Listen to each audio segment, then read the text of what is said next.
Oke, baik. Bismillahirrahmanirrahim. Assalamualaikum warahmatullahi wabarakatuh. Assalamualaikum warahmatullahi wabarakatuh. Halo teman-teman semuanya. Mana nih kok nggak ada suaranya sih? Ulang ya. Halo, Assalamualaikum halo, halo. warahmatullahi wabarakatuh. Waalaikumsalam Waalaikumsalam warahmatullahi warahmatullahi wabarakatuh. wabarakatuh. Oke, alhamdulillah ya udah ada suaranya. Oke, alam aku share screen dulu. Semoga teman-teman semuanya dalam keadaan sehat selalu ya. Lagi dalam pemberkasan YTB. Sebentar aku share screen dulu. Nah, oke. Nah, jadi hari ini kita sesuai judulnya ya, kita bakal bahas kupas tuntas pemberkasan untuk award di YTB 2025. Acara webinar ini diselenggarakan oleh Melek Beasiswa. Nah, jadi merhaba teman-teman, halo teman-teman semuanya. Host Giel ini selamat datang ya. Selamat datang para awardee YTB 2025. Masya Allah aku merasa bangga dan juga sangat merasa terhormat ya bisa hosting webinar untuk teman-teman yang lulus YTB di tahun ini, tahun 2025. Nah, jadi malam ini, insya Allah kita malam ini waktu Indonesia Barat ya, waktu Indonesia kita sudah kedatangan dua speaker, satunya Kak Nurul Faiza, satunya Kak Nurul Atira. Nanti kita bakal kenalan lagi sama speakernya. Dan aku mau ucapin selamat dulu Tebrik ya. Selamat teman-teman semua yang sudah terpilih di antara ratusan ribu pendaftar ya. Jadi memang YTB kan memang highly kompetitif banget ya. Jadi Masya Allah selamat banget untuk teman-teman semuanya. Semoga ini menjadi awal yang baik dan juga berkah ya untuk perjalanan hidup teman-teman selama beberapa tahun ke depan. Amin. Dan apa sih yang bakal kita bahas pada malam hari ini? Jadi kita bakal bahas banyak banget. Kita udah datengin dua speaker hari ini yang merupakan awardee YTB. Kita bakal bahas mulai dari persiapan berkas, scholarship agreement, kemudian juga, oh sorry ini masih typo, medical check up, asli gibidir, pengurusan visa, apostil, dan klik. Terus habis itu pra keberangkatan sampai terakhir list dan nominal biaya yang harus teman-teman persiapkan. Nah, jadi sekarang kita akan kenalan dulu sama speakernya. Di sini udah hadir ya. Yang pertama ada Kak Nurul Faiza. Halo Abla, Halo, Abla. gimana kabarnya Sesen? Ih, Mistin. Alhamdulillah, Alhamdulillah, oke. enak susu. Dan Deim, Cok Teşekkür ederim. Oke, jadi Kak Nurul Faiza ini merupakan awardee beasiswa Turkiye Burslare, masih anget banget, masih di tahun 2024, jadi tahun lalu. Kak Nurul Faiza ini merupakan awardee beasiswa Turkiye Burslare di jenjang PhD atau S3 di jurusan Education ya, di Ankara University. Nanti jadi teman-teman yang akan ke Ankara akan bertemu sama Kak Nurul Faiza. Kemudian speaker yang kedua ada Kak Nurul Atira. Halo Kak Nurul Atira. Kak Tira. Bisa kita tes-tes soundnya. Tadi udah Halo, masuk. Kak Dia. Halo, teman-teman. Neselsen. Iya, baik. Makasih ya. Alhamdulillah BNDIM.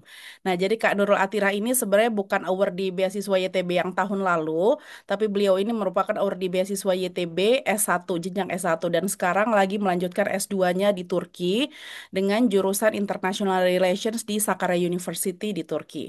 Jadi nanti teman-teman yang bakal ke Sakarya juga akan ketemu sama Kak Nurul Atira. Oke, jadi itu speaker kita pada malam hari ini ya. Selanjutnya untuk aku, mungkin teman-teman yang belum kenalan siapa sih, yang belum tahu siapa sih aku, jadi aku adalah Fadia Muksen. Teman-teman bisa panggil Fadia. Aku alumni YTB, alumni lama sebenarnya di tahun 2018, angkatan 2018, sorry, angkatan 2018. Tapi sejak 2018 itulah aku aktif untuk sharing informasi tentang beasiswa-beasiswa termasuk ya khususnya beasiswa Turkiye Burslare. Jadi aku merupakan founder dari komunitas Melek Beasiswa ini. Saat ini aku juga lagi kuliah ya S3, udah di tahun ketiga di jurusan ilmu pendidikan. Jadi salam kenal ya teman-teman semuanya yang mungkin belum kenal dan baru ketemu hari ini.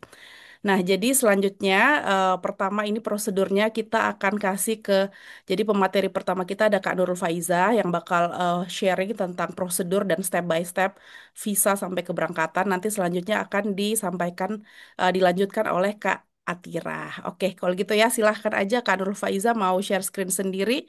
Aku jadikan, Kak Fadia, ya maaf potong sebentar.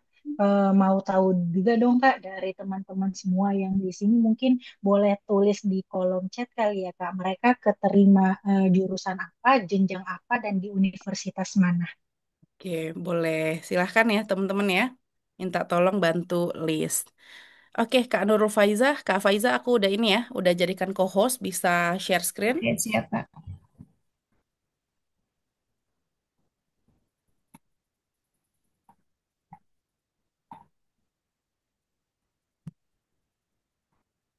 Nanti khususnya teman-teman S1 yang masalah Denklik, penyetaran ijazah, kemudian apostil dan lain sebagainya macamnya, nanti akan dijelaskan oleh Kak Atirah ya di sesi selanjutnya.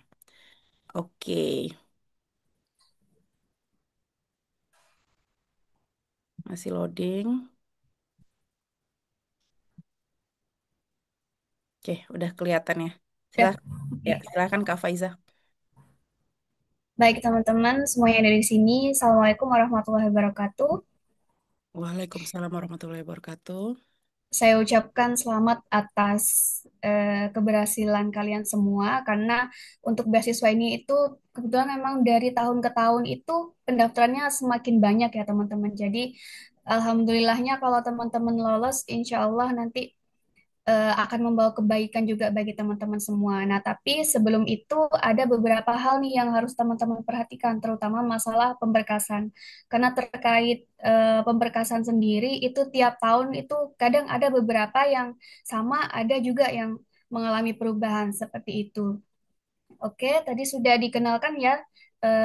Kalau saya sekarang sedang di Ankara, saya di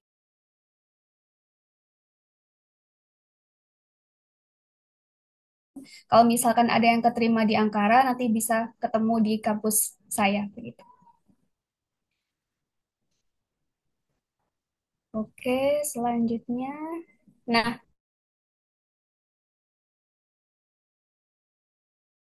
berkas-berkas yang dibutuhkan itu sebetulnya hampir sama dengan tahun-tahun yang tahun-tahun yang sebelumnya.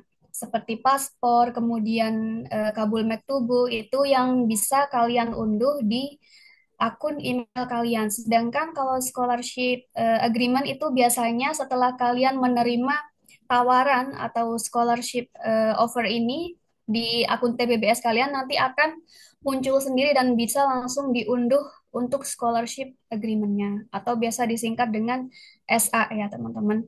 Nah, kemudian foto biometrik 5x5 biasanya langsung saja bilang ke apa sih studio foto ya teman-teman, langsung bilang untuk foto visa begitu. Biasanya mereka sudah paham sih ukurannya berapa dan wajib banget background putih.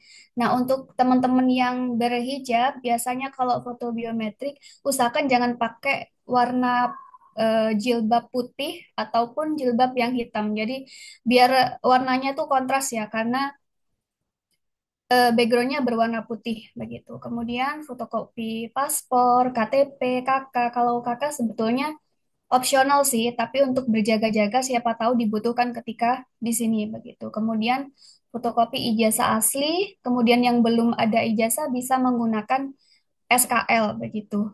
Kemudian transkrip, kemudian eh, lembar untuk pengajuan visa, kemudian SA yang sudah dicap nanti ya, sudah dicap oleh Kedubes Turki dan sudah ada TTD-nya itu jangan lupa di fotokopi begitu. Di fotokopi dari Indonesia bisa 10 atau seberapa 10 15 kemarin tuh saya untuk jaga-jaga saja begitu.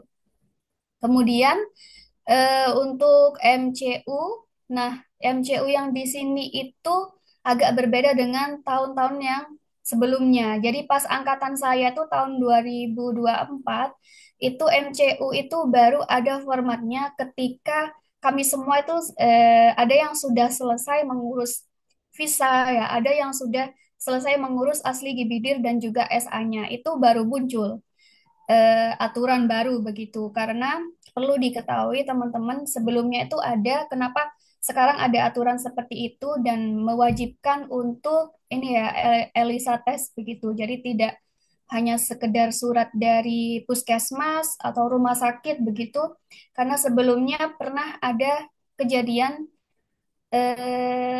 awardee begitu ya terkena HIV sama penyakit lainnya begitu. Nah, makanya sekarang lebih ketat untuk medical check up-nya. Tidak bisa medical check up yang general. Nanti akan kami jelaskan lebih lanjut. Kemudian di fotokopi juga ya, karena nanti dibutuhkan teman-teman ketika mendaftar asrama itu pasti akan ditanyain medical check up-nya dan mereka akan ngecek begitu. Kemudian jangan lupa bagi ijazah dan transkripnya yang belum ada terjemahan bahasa Inggrisnya atau belum bilingual, silakan diterjemahkan ke dalam bahasa Inggris dengan penerjemah tersumpah ya dari Indonesia. Kemudian ini kenapa penting siapkan Google Drive atau folder khusus untuk pengurusan dokumen atau file cadangan, karena ini hanya untuk mengantisipasi teman-teman. Jadi misalkan kita ada satu lupa fotokopi atau lupa file apa ketika kita meletakkannya di sini. Kemarin itu ada yang paspornya hilang begitu. Paspornya hilang tetapi eh, beliau sudah ada file cadangannya. Jadi lebih mudah begitu kalau misalkan terjadi sesuatu yang tidak diinginkan. Oke. Nah, sebelum saya lanjut ke slide selanjutnya, di sini ada tulisan prepare yourself for your future, but first pray more. We never know what will be happen.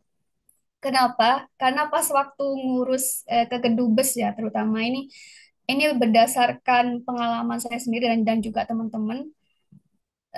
Staffnya tuh kadang mut-mutan ya, staffnya. Terus habis itu security-nya itu mut-mutan nih teman-teman. Jadi banyak-banyakin doa sebelum ke sana. Terus misalkan pas lagi moodnya baik tuh itu lancar-lancar aja. Tapi pas lagi agak bete atau gimana, ada aja yang diminta begitu. Tapi teman-teman nggak perlu khawatir atau apa ya itu tadi dicoba aja semuanya begitu. Oke, kemudian scholarship agreement ya yang tadi sudah saya sampaikan itu untuk kabul tubuhnya itu bisa teman-teman unduh dan di print juga, di print yang bahasa Inggris dan bahasa Turkinya ya, di print dua-duanya karena kenapa? Nanti untuk pengurusan apa teman-teman IKAMED, pengurusan IKAMED student ID di sini ya. Terus untuk kepengurusan ini untuk akun bank itu semuanya membutuhkan itu. Jadi teman-teman harus siapkan paling tidak bisa di print kemudian difotokopi 10 begitu dari Indonesia. Karena di sini kan kita belum tentu tahu ya ketika sampai di dorm, ketika sampai di asrama, itu lokasi asrama kita dekat dengan fotokopi atau tidak begitu. Kemudian tadi scholarship agreement sudah bisa langsung diunduh ya di akun TBBS teman-teman semuanya.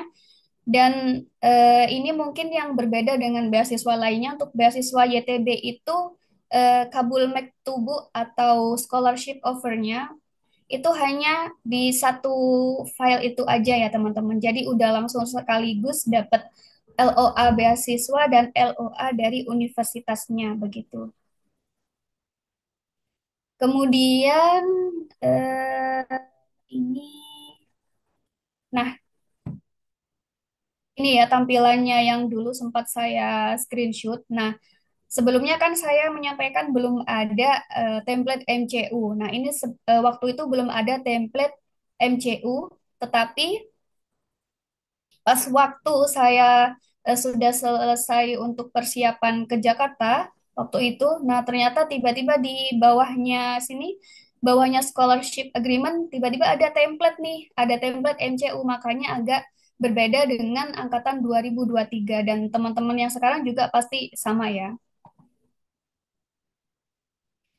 Nah, kemudian untuk pengurusan SA, sebenarnya bisa tanpa rendezvous, bisa dititipkan teman juga ya, teman-teman kalau misalkan kesusahan begitu, karena tidak harus ada rendezvous, tidak seperti pengurusan visa dan lain-lainnya begitu.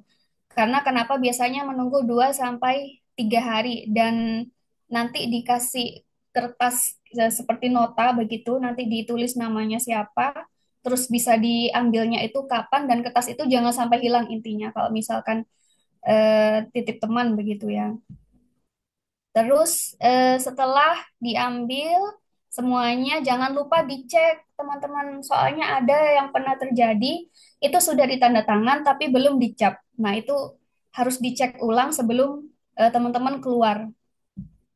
Oke. Nah, setelah itu langsung aja di-scan dan segera di-upload ke TBBS-nya. Di-scan, di-upload di sini ya, teman-teman. Nah, ini tadi yang saya jelaskan, ini kabul Mektubu.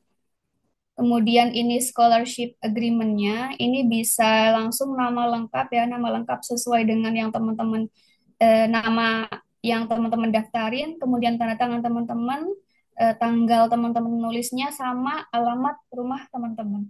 Ini dikosongin saja. Nah, nanti ini yang tadi saya sampaikan nanti dapat tanda tangan dan cap. Nah, itu tanda tangan dan cap itu harus ada ya teman-teman. Jadi harus dicek, jangan sampai cuma stempelnya doang, tapi tidak ada tanda tangannya ataupun sebaliknya.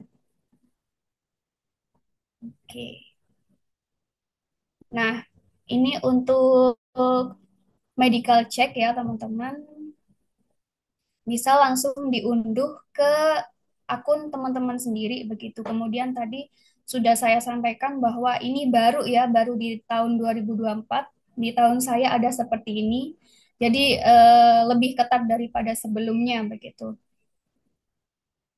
Harus ELISA tes ini bisa dari rumah sakit, bisa klinik bebas ya. Itu tidak ada ketentuan mau pemerintah rumah sakit atau klinik pemerintah ataupun swasta.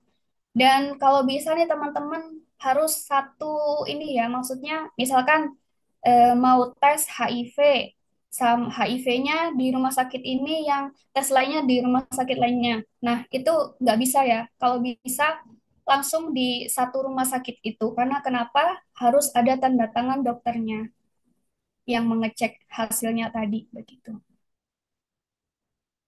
Nah, ini akan saya jelaskan di sini aja. Di sini ada gambarnya. Nah, ini yang tahun lalu ya teman-teman. Bisa dilihat di sini, untuk yang di sini yang harus ELISA tes itu HIV, hepatitis B, dan hepatitis C. Nah, tiga ini harus di rumah sakit atau klinik yang sama. Karena nanti nama dokter atau nama yang mengecek biasanya ya dokter di lab itu harus satu orang yang di sini. Nah, kemudian kemarin ada nih beberapa yang tanya pas waktu di angkatan saya ya, karena ini kan memang baru, benar-benar baru. Nah, berdasarkan pengalaman untuk yang vaksinasi, itu teman-teman bisa ada buku imunisasi, buku sehat apa ya dulu namanya. Nah, itu itu bisa disampaikan teman-teman ke dokternya. Kalau misalkan pun tidak ada, tapi teman-teman bisa menanyakan ke ibu teman-teman, itu teman-teman yang pernah sudah divaksin apa saja. Nanti bisa disampaikan ke dokternya. Baik ya. Nah, kebetulan pas waktu itu alhamdulillahnya dokter di tempat saya itu baik. Jadi misalkan saya pernah vaksinasi ini sama ini saja dok. Kalau yang lain-lain ini eh, nggak ada, itu boleh apa enggak? Tapi saya nggak ada buktinya, bukunya udah nggak ada. Saya sudah mencoba mencari meminta surat keterangan dan sebagainya ke kecamatan, tapi tidak dikasih begitu. Saya sudah sampaikan seperti itu. Terus diizinkan sama dokternya, oh ya sudah Mbak, yang penting kita nggak begitu teman. Tapi kalaupun nggak ada, teman-teman tulis no, dipilih yang no, itu juga tidak masuk sebut. Jadi tidak perlu harus vaksinasi keseluruhan. Yang penting yang wajib ini teman-teman HIV, hepatitis B dan hepatitis C ini yang wajib kayak gitu. Oke, setelah itu tinggal di scan aja teman-teman ya, dan sekali lagi tidak ada reimburse untuk MCU ini begitu. Kemudian untuk yang lembar ini di atasnya bisa ditambahin kop suratnya dari rumah sakit boleh, atau saya dulu tidak perlu kop rumah sakit tidak apa-apa, yang penting ada stem dari rumah sakit itu sama tanda tangan dokternya begitu. Nah, selanjutnya pengurusan asli gibidir. Nah, pengurusan asli gibidir ini biasanya kemarin saya jadi satu dengan SA ya. Kenapa? Karena berbeda tidak seperti visa. Jadi tidak perlu rendezvous, bisa diurus sekalian pas waktu teman-teman minta tanda tangan sama stempel untuk SA. Nah, ketika teman-teman mengurus ini, itu semuanya ini harus membawa dokumen aslinya. Jadi nanti akan ditahan selama beberapa hari hanya untuk memastikan apakah dokumen teman-teman itu asli atau tidak begitu. Nah, nanti ketika waktu pengambilan, teman-teman juga harus mengecek kembali apakah semuanya dapat ini ya ada stempel asli gibidirnya sama tanda tangannya. Jangan sampai nanti cuma dapat tanda tangannya atau cuma dapat stempel asli gibidirnya, tapi tidak dapat tanda tangannya. Itu benar-benar harus dicek satu-satu teman-teman ya. Jadi ketika teman-teman mengambil filenya itu dicek dulu satu-satu, jangan langsung keluar dari ruangan itu, begitu.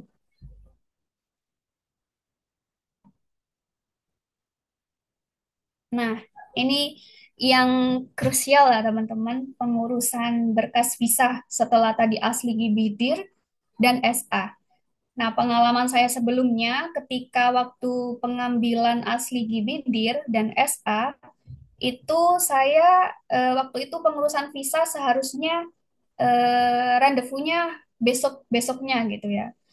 Besoknya. Tetapi waktu itu saya di situ dan pas waktu stafnya baik ya pas waktu itu. Jadi ditanyain lah mbaknya nggak sambil sekalian ngurus visa begitu. Terus saya sampaikan tapi rendezvous saya itu besok mas, bukan hari ini. Ya kan mbak sekarang di sini. Ya udah sekalian kumpulin aja semuanya untuk SA-nya. Sekarang diambil dulu, mbak bisa fotokopi keluar nanti masuk lagi begitu. Nah, kemarin itu juga makanya ya teman-teman, kenapa saya sampaikan doa yang banyak-banyak karena kita nggak tahu moodnya staffnya itu kayak apa. Dan alhamdulillahnya kemarin itu saya sama teman saya ditolong sama satu polisi yang waktu itu mampir ke tempat security-nya di sana. Terus kami diantar tuh untuk fotokopi. Karena untuk fotokopi nggak bisa cuma jalan ya kalau di daerah situ setahu saya. Jadi teman-teman harus naik Gojek terlebih dahulu begitu untuk fotokopi gitu. Nah, tadi foto biometri, kemudian paspor seperti biasanya fotokopi KTP, KK, tapi KTP saja biasanya sudah cukup. Tapi kemarin saya melampirkan kakak juga ya, karena khawatir ditanyakan begitu. Nah, bagi yang usianya di bawah 18 tahun nanti melampirkan surat izin dari orang tua begitu. Kemudian fotokopi ijazah asli ya nih teman-teman. Ijazah asli bukan atau SKL asli bukan yang terjemahan bahasa Inggris begitu. Kecuali kalau memang dari ijazah sama transkripnya memang sudah bilingual, itu tidak masalah. Yang penting asli, bukan yang terjemahan untuk yang syarat visa ini. Gitu. Kemudian lembar visanya ya, lembar visa yang sudah di-apply begitu tinggal di-download, di-print, kemudian fotokopi kabul mektubu dan SA yang sudah di stempel. Yang tadi sudah saya sampaikan, saya baru ngambil SA di hari itu, baru jadi di hari itu, terus rendezvous-nya besok, terus karena staffnya waktu itu lagi moodnya bagus, jadi saya ditungguin, tinggal ngumpulin SA-nya, saya keluar untuk fotokopi saja, begitu. Oke. Nah, sebetulnya nih, teman-teman, ini agak memakan waktu ya kalau misalkan bagi yang daerahnya tidak di Jabodetabek. Seperti saya sendiri dulu benar-benar memakan waktu dan waktu itu saya ada penelitian nih teman-teman harus ke Malang sama ke Surabaya. itu benar-benar sangat menghabiskan waktu. Jadi misalkan nih teman-teman yang di luar Jabodetabek ataupun yang tidak bisa cuti dan sebagainya, teman-teman juga bisa menggunakan agen seperti Melek Beasiswa ya teman-teman juga menyediakan untuk eh, pendaftaran visa dan juga berkas-berkas yang lainnya untuk mempermudah teman-teman juga begitu.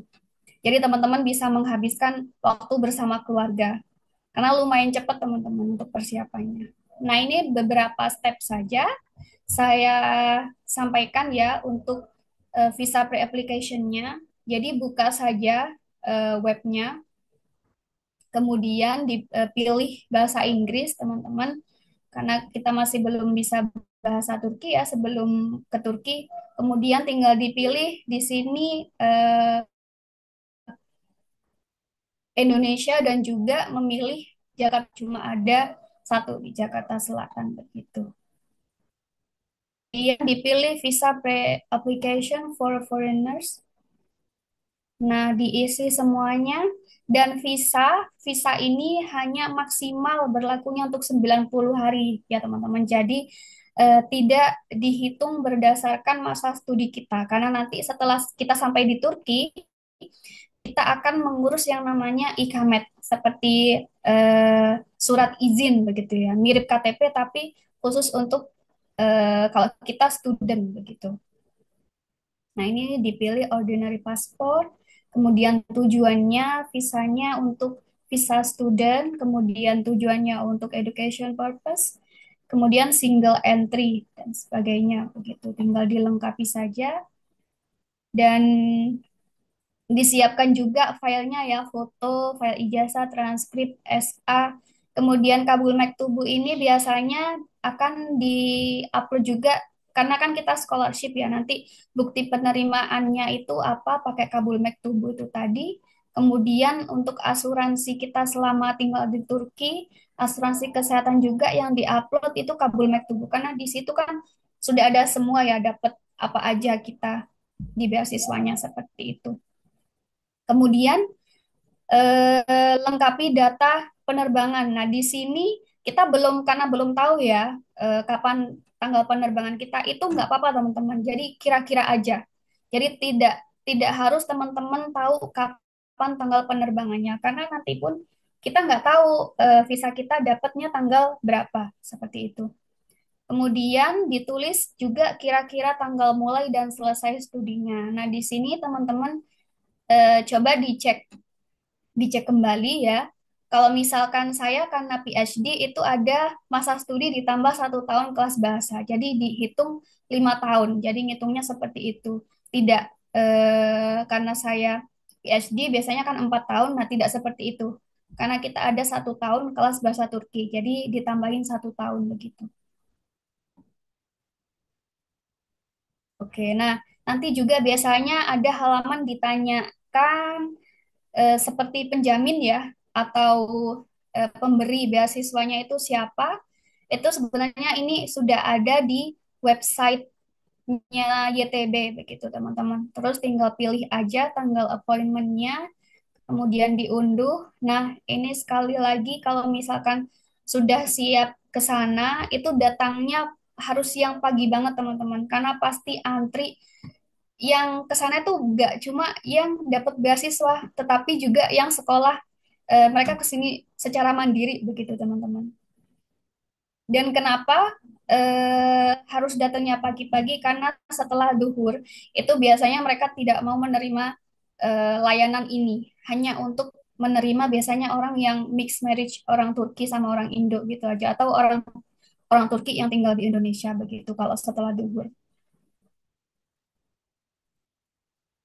Nah, seperti yang sudah saya sampaikan ya, sebenarnya untuk pengurusan visa bisa juga menggunakan agen, terutama yang tinggal di luar Pulau Jawa atau yang jauh banget dari Jakarta nih, karena kan lumayan habisnya banyak di perjalanan begitu teman-teman.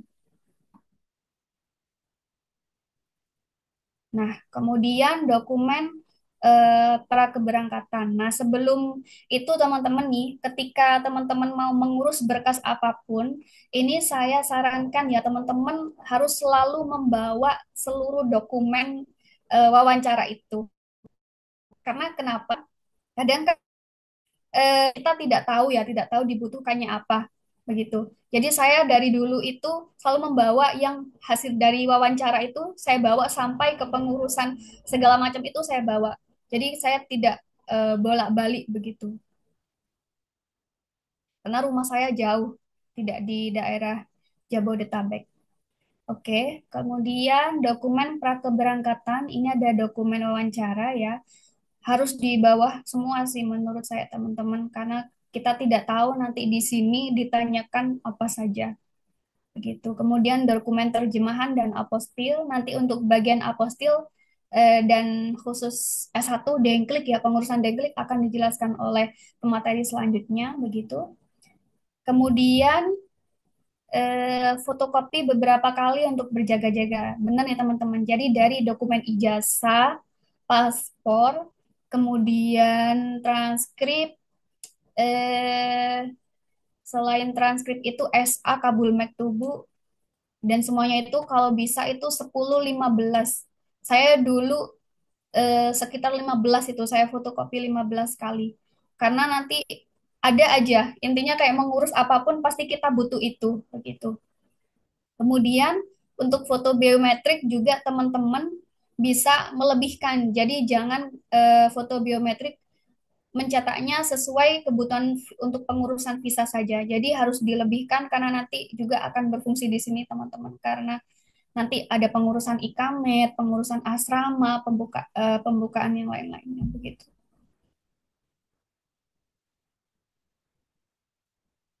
Oke, untuk mengingatkan lagi nih teman-teman itu sudah saya sampaikan. Ketika di bandara ya, ketika di bandara nanti itu tolong jangan keluar di autogate. Jadi kita harus minta yang stempel tanda keluar. Karena pas waktu saya mengurus ikamet itu juga diminta begitu. Jadi alhamdulillahnya karena saya dulu keluar di pintu manual ya yang minta stempel terlebih dahulu jadi tidak masalah. Tapi yang perlu teman-teman ketahui kenapa sampai harus detail ini karena di sini ya teman-teman, terutama di Turki, kadang beda universitas atau beda orang itu bisa beda permintaannya. Jadi teman-teman harus selalu siap siaga begitu. Makanya ini untuk di Bandara Suta tolong diingat lagi walaupun kita paspor atau paspor biasa atau apa gitu ya, harus yang ada stempelnya. Karena nanti ketika di ikamet ada yang diminta, ada yang enggak begitu. Jadi intinya harus siap-siap begitu. Dan nanti juga ketika sampai di Bandara Istanbul, jangan lupa juga untuk meminta stempel ya. Bisa juga sebetulnya minta stempel, misalkan saya bisa minta stempel di Ankara, tapi kalau khawatir lupa bisa minta langsung dari Istanbulnya di Bandara Istanbul begitu untuk stempel tanda bukti kita masuknya tanggal segitu. Gitu. Karena nanti itu juga dibutuhin ketika kita mengurus ikamet teman-teman.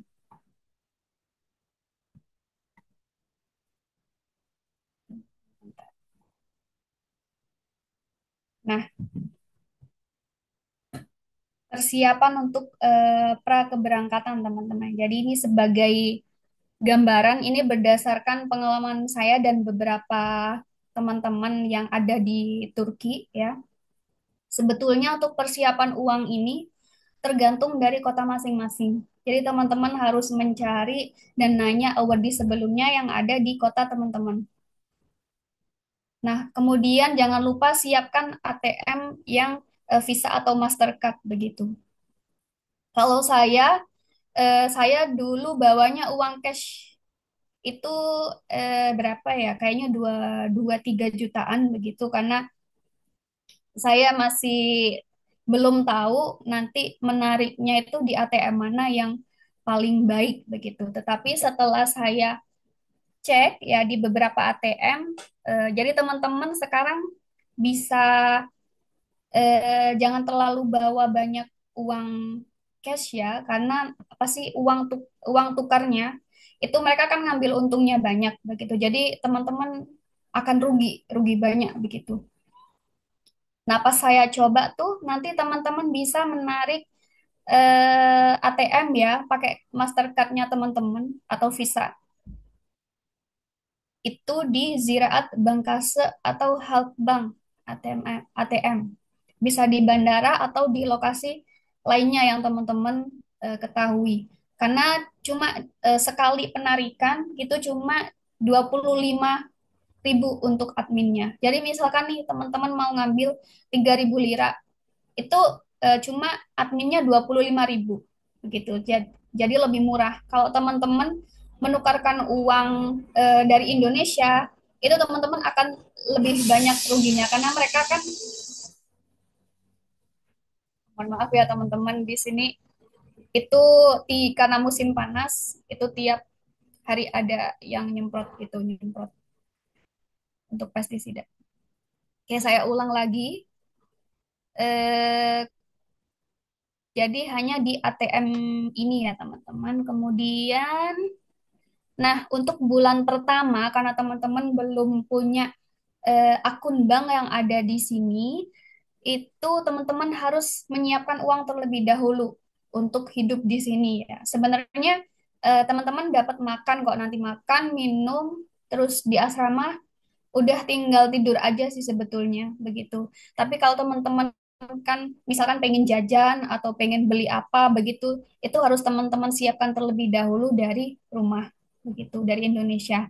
Tetapi nanti itu karena dulu kita rata-rata Oktober ya, masuk ke sini tuh Oktober mulai tanggal 1 begitu, kita baru dapat uangnya itu tanggal 30 Oktober begitu. Jadi teman-teman ketika nanti sampai di sini ya, terus ada email dari YTB untuk pengurusan akun, akun bank, itu teman-teman harus cepet-cepet. Jadi kalau misalkan teman-teman nggak cepet-cepet ngurus akun teman-teman ke bank, otomatis akan telat uangnya, datangnya. Jadi mungkin di bulan depannya lagi. Jadi ketika waktu itu saya dapat chat, dapat email itu tanggal 17. Nah, tanggal 18-nya saya tuh langsung ke bank. Begitu. Jadi pas tanggal 30 itu langsung cair, teman-teman. Jadi di akhir bulan cairnya. Nah, dulu itu karena saya di Ankara ya, teman-teman. Ini teman-teman saya ada yang bawa 3 juta, ada yang 5 juta. Kalau saya bawa 5 juta, begitu. Karena pertama, dulu saya eh, memikirkan pasti nanti akan ada kebutuhan untuk penerjemahan dari bahasa Inggris ke bahasa Turki begitu, dan noternya juga. Nah, ternyata benar teman-teman. Jadi di sini memang teman-teman harus pasti ya ratanya apa saja, terutama yang universitasnya sama dengan teman-teman, itu mereka butuh seperti butuh apostil, butuh terjemahan Turki plus noternya atau enggak, karena di beberapa universitas itu ada yang butuh, ada yang nggak butuh. Kadang universitas sama, beda fakultas atau beda program studi, itu bisa beda peraturan. Begitu. Nah, kemarin itu saya satu transkrip terjemahan bahasa Inggris ke Turki sama noter itu 1.400. 1.400 itu sekarang berapa ya? 1.400. Bentar, teman-teman, aku cek dulu. Dan mungkin sekarang naik ya teman-teman, karena lira lima ini ratus enam sempat puluh ribu. turun. Ablah. Iya, sekitar 500-an, 600-an gitu, teman-teman. Nah, untuk persiapan bayar ikamah juga nanti akan disampaikan juga ya, nanti sudah kami list begitu.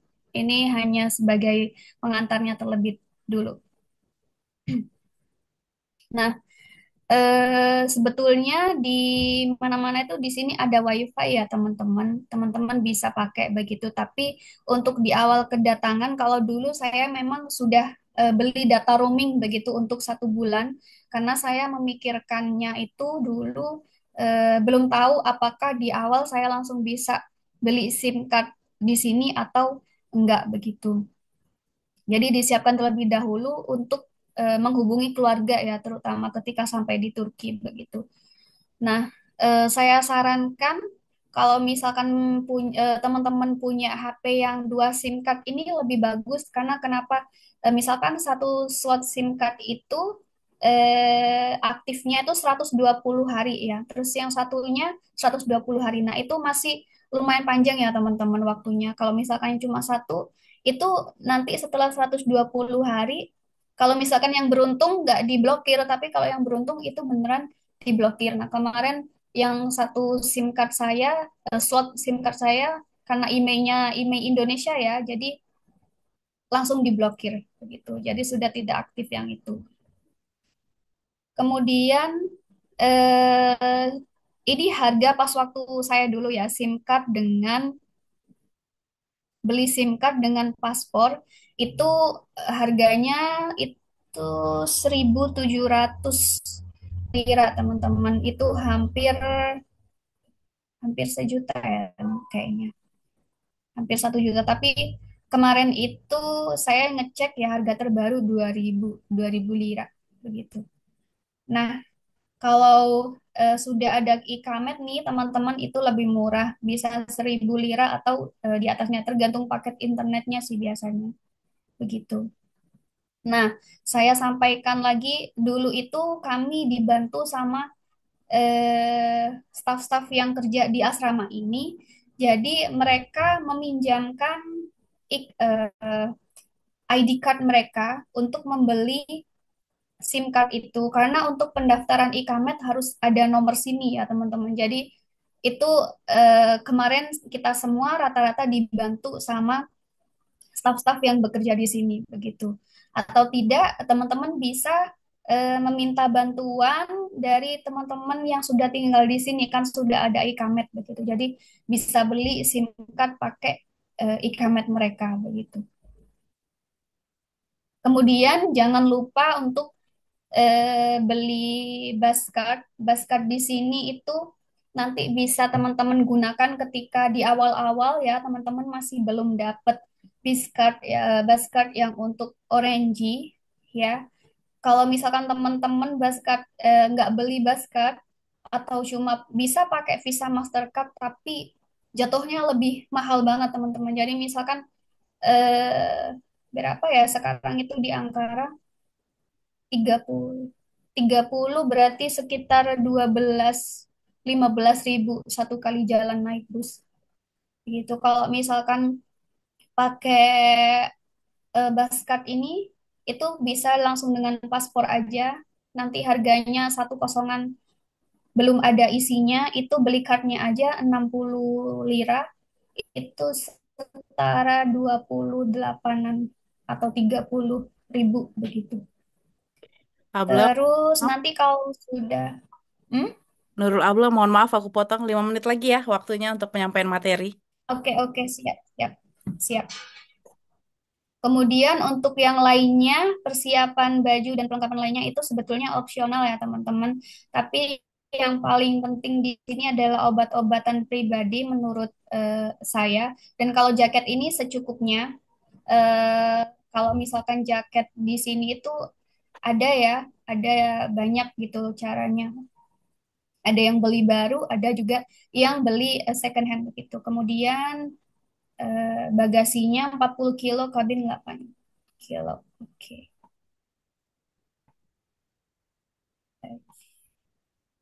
Oke.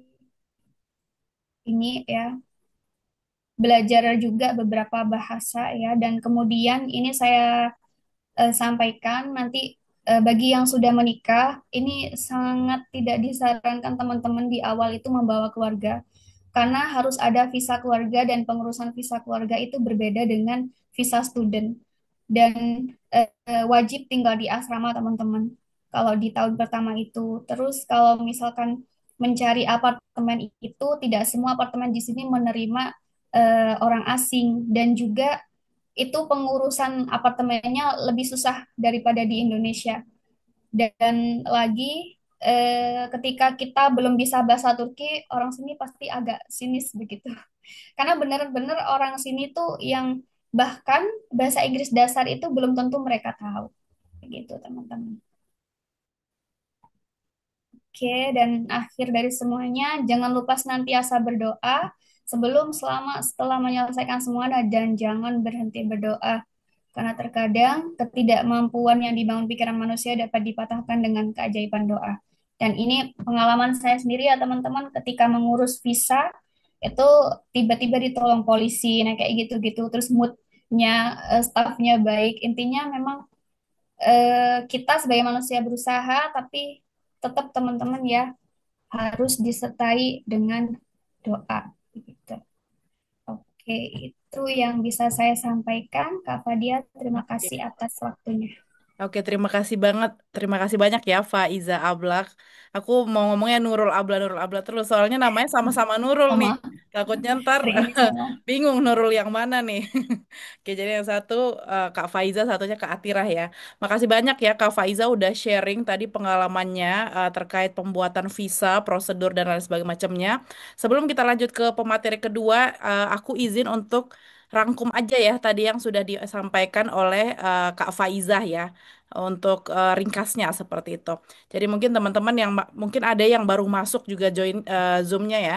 Jadi intinya untuk pengurusan visa dan lain sebagainya macamnya, teman-teman tuh aku nggak tahu ya teman-teman berasal dari kota mana aja, tapi pastinya bervariasi ya. Nah, jadi asalnya itu kita dari kota asal kita harus ke Jakarta untuk pengurusan visa, scholarship agreement, asli gibidir di embassy di Kedutaan Besar Turki di Jakarta. Kalau udah selesai semuanya, nah di Jakarta ini harus stay beberapa hari ya, mungkin juga berminggu-minggu tergantung nanti ada kendala atau enggak. Terus kalau udah selesai, kita balik lagi ke kota asal kita, baru kita ke Jakarta untuk berangkat ke Turki kayak gitu ya. Kecuali teman-teman udah mau ya udah habis pengurusan visa langsung tunggu aja tiketnya terbit langsung aja di Jakarta nggak usah pulang kampung itu boleh kayak gitu.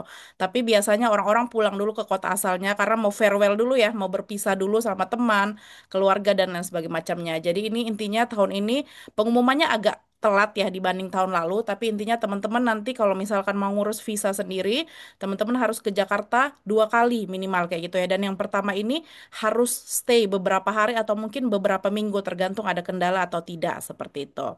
Nah, jadi untuk habis pengurusan visa itu langsung berangkat atau enggak itu teman-teman harus ini dulu minta tiket gitu, minta tiket di YTB-nya. Nanti YTB akan memberikan tiket di tanggal-tanggal sesuai dengan yang teman-teman request seperti itu. Jadi nggak bisa langsung berangkat habis visanya selesai. Kayak gitu. Makanya orang memilih untuk ya udah balik aja dulu deh kayak gitu habiskan waktu sama keluarga dan juga teman-teman di kampung kayak gitu.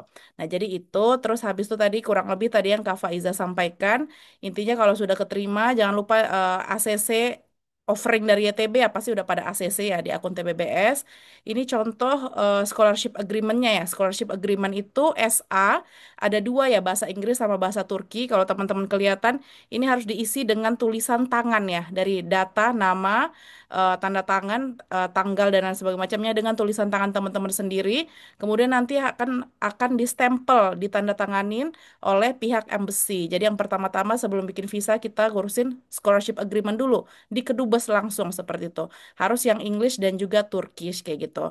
Nanti harus tunggu juga beberapa hari ya untuk sampai dapat stempel di embassy-nya. Nanti kalau udah selesai datang ambil lagi dokumennya di kedubes Turki di Jakarta. Kalau ini udah selesai, ini yang paling pertama ya sebelum kita bikin visa, scholarship agreement.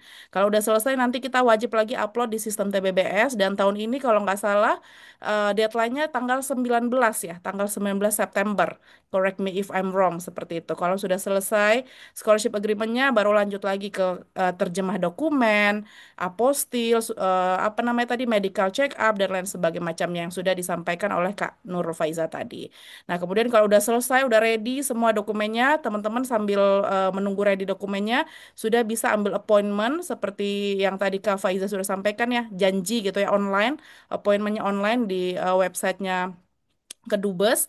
Nah, kemudian kalau udah dapat appointmentnya, nanti bisa langsung ke Kedubes Turki di waktu appointment tersebut. Tadi disampaikan harus maksimal kalau berangkat pagi banget, kalau bisa jam 8 pagi. Jangan ambil appointment habis zuhur. Biasanya mereka nggak mau. Pengalaman aku juga kalau habis zuhur mereka bilang datang besok lagi. Itu yang paling penting mungkin kalau teman-teman yang belum tahu seperti itu ya.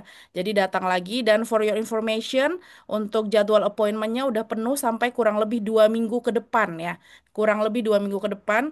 Jadi teman-teman baiknya sekarang kalau bisa ambil aja appointmentnya dari sekarang sambil diurus berkas-berkasnya sampai ready semuanya kayak gitu. Kalau semakin ditunda ambil appointmentnya, nanti semakin lama kalian berangkatnya nggak tahu mungkin bulan Oktober kayak gitu baru bisa jadi visanya ya, bukan berangkatnya kayak gitu. Jadi kayak ini lagi peak season banget, anak-anak Mandiri, anak TDV, anak Imam Hatib, anak Turkiye Burslara ini lagi rame banget bikin visa, apalagi di bulan September ini. Saran dari aku, ambil appointmentnya dulu, baru habis itu persiapkan dokumen-dokumen keberangkatannya kayak gitu.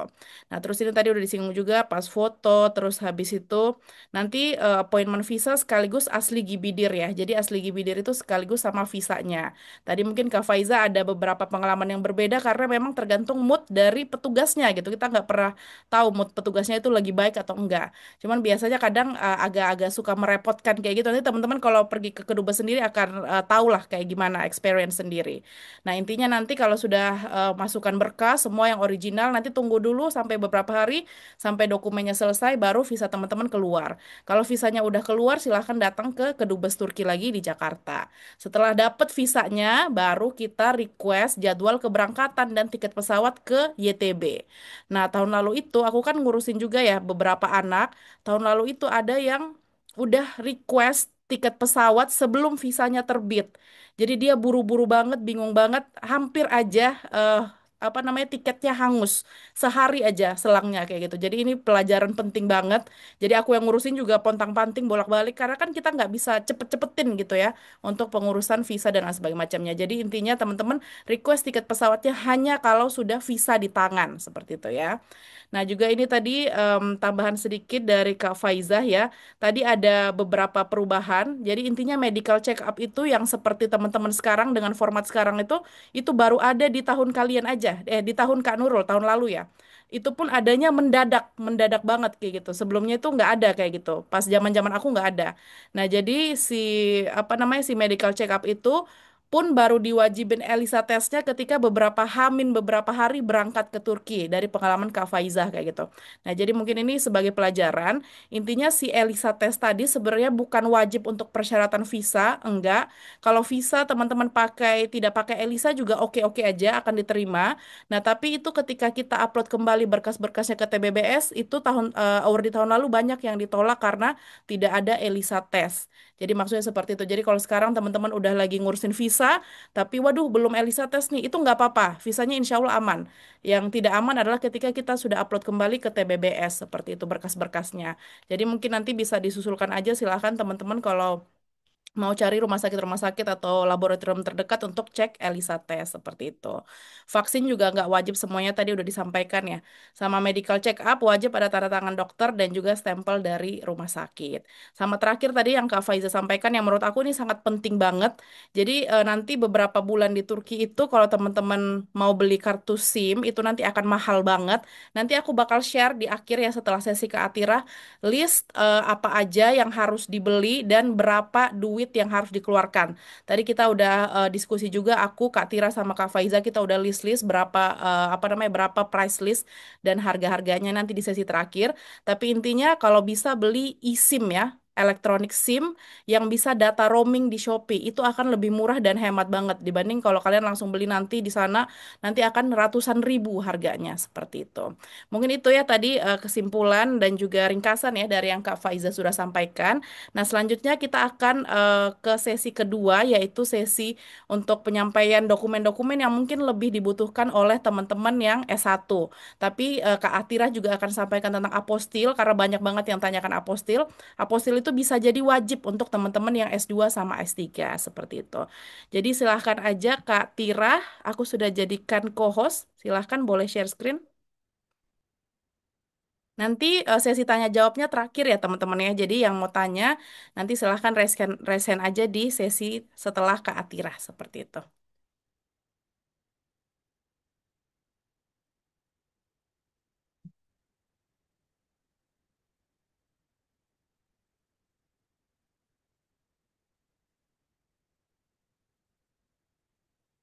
Oke, udah kelihatan.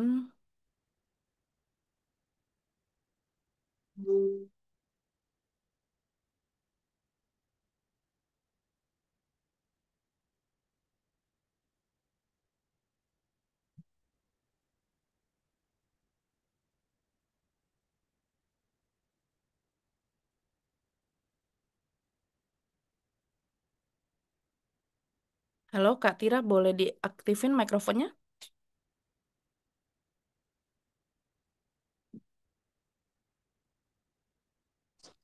Tes, Oke, Kak. suara kan ya Kak?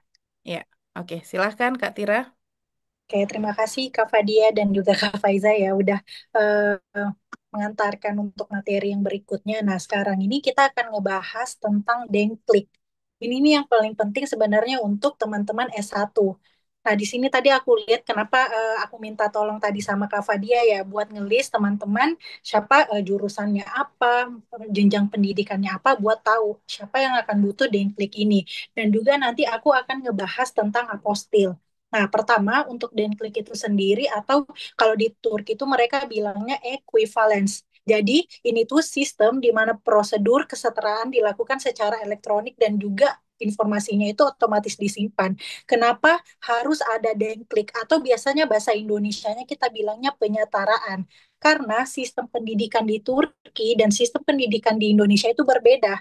Makanya mereka ingin menyetarakan dulu antara pendidikan di Turki dan pendidikan di Indonesia seperti apa. Contohnya kalau kita di Indonesia kan sistem pendidikannya itu 6 tahun SD, 3 tahun SMP, 3 tahun SMA. Sedangkan di Turki sistem pendidikan mereka itu selama 12 tahun itu 4 tahun, 4 tahun, 4 tahun untuk SD, SMP, dan SMA. Makanya kenapa diperlukan untuk disetarakan level pendidikannya. Nah, untuk Denklik ini sendiri peraturannya setiap tahun itu berubah-berubah. Jadi sesuai juga. Jadi kayak nggak bisa misalnya kayak 2 tahun yang lalu, 3 tahun yang lalu mau disamakan dengan tahun yang baru. Jadi untuk teman-teman bisa kalian persiapkan juga sebelum kalian ke Turki karena akan semakin ribet kalau misalnya kalian siapkannya itu ketika kalian udah di Turki. Kalian akan semakin butuh banyak ke Ankara jadinya kalau misalnya kalian tidak mempersiapkan itu dari Indonesia.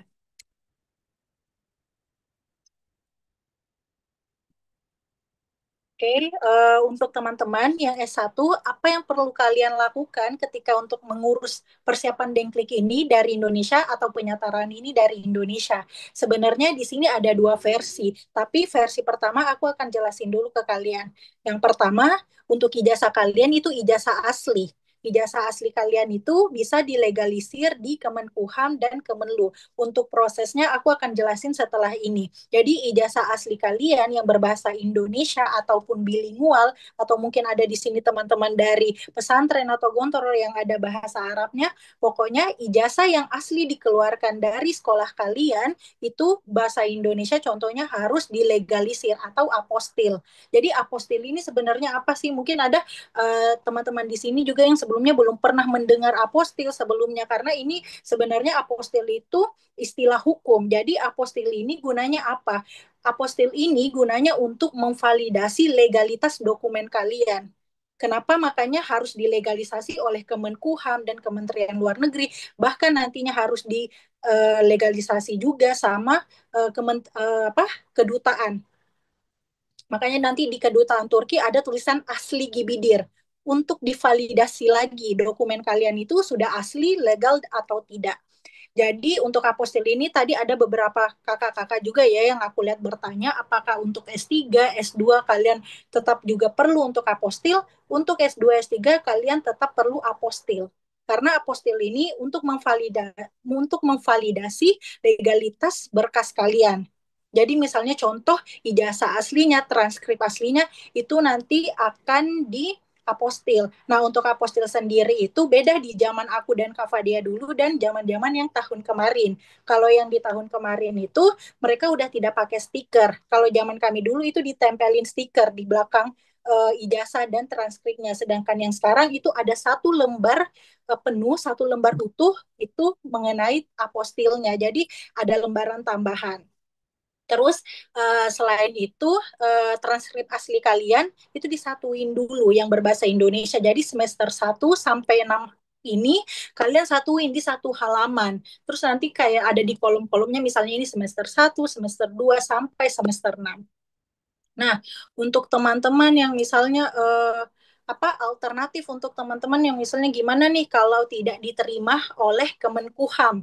Misalnya kan biasanya ada yang mentranslate ke bahasa Inggris ya, dan yang ditranslate ke bahasa Inggris itu pakai penerjemah tersumpah. Nah, tapi biasanya pejabat atau orang yang menterjemah tersumpah itu belum terdaftar di Kemenkumham. Rata-rata sih banyak pejabat itu belum mendaftarkan dirinya di Kemenkumham. Jadi kalian harus mendaftarkan dulu lagi satu-satu apa penerjemah tersumpah yang kalian gunakan. Jadi kami sarankan untuk memang pakai yang sudah terdaftar di Kemenkumham. Nah, karena selain itu juga harus dinotar atau dinotariskan. Makanya kenapa diperlukan untuk penerjemah tersumpah yang sudah legal atau didaftarkan ke Kemenkumham. Nah, apostil ini bersifat wajib untuk S1 karena nanti kalian akan sangat butuh dokumen ini ketika kalian melakukan denklik atau penyetaraan. Kak, sebenarnya penyetaraan itu dibutuhin pas apa sih? Oke, penyetaraan ijazah Indonesia di Turki. Nah, itu akan dibutuhkan ketika kalian akan mendaftar ke kampus kalian. Makanya kenapa tadi Kak Faiza juga bilang biasanya tergantung universitas bahkan fakultas untuk kakak-kakak S2 dan S3 itu biasanya mereka masih meminta juga dokumen kalian, ijazah dan transkrip kalian itu yang ada apostilnya. Makanya untuk jaga-jaga lebih baik kalian gunakan apostil di ijazah dan transkrip kalian karena akan sedikit lebih ribet kalau misalnya itu dibutuhkan ketika kalian sudah sampai di Turki. Nah, untuk buat apostilnya gimana? Itu kalian pertama bisa daftarkan dulu di website legalisasiahu.go.id. Nanti untuk link panduannya ada di bawah sini. Kalian bisa lihat juga. Selain itu, untuk yang ini kalian bisa fotokopi warna untuk ijazah kalian dan juga transkrip kalian bisa difotokopi warna. Terus selain itu kalian harus apply dulu juga karena ada beberapa dokumen ya. Jadi itu juga butuh waktu. Aku ingat banget dulu kayaknya hampir 1 minggu buat ngurusin apostil ini karena pertama kalian harus ambil appointment dulu di Kemenkumham. Setelah itu kalian mendapatkan dari Kemenkumham, baru kalian ke Kemenlu. Baru setelah itu nanti ketika kalian pergi ke kedutaan, kalian akan meminta cap asli Gibidir. Cap asli Gibidir itu artinya apa? Asli, seperti asli. Jadi mereka sudah akan memverifikasi dulu kalau berkas kalian itu memang sudah asli. Makanya ketika ke kedutaan nanti untuk mendapatkan cap asli Gibidir ini, kalian harus membawa dokumen asli. Jadi bukan cuma fotokopi, karena mereka akan memverifikasi. Oleh karena itu butuh waktu juga nanti di kedutaan untuk mendapatkan cap asli Gibidir ini. Nah, saran aku untuk teman-teman kan nanti ada SA juga untuk cap-cap kayak gini. Untuk kita, jujur aku dari kota Makassar, yang dimana itu kalau dari Makassar ke Jakarta kalian misalnya bolak-balik itu udah sampai bisa 3 juta, saran aku kalian bisa mencari alternatif lain. Bisa menggunakan bantuan jasa agen. Karena setelah kita lihat-lihat dari efisiensi waktu dan juga biaya, itu biasanya lebih murah.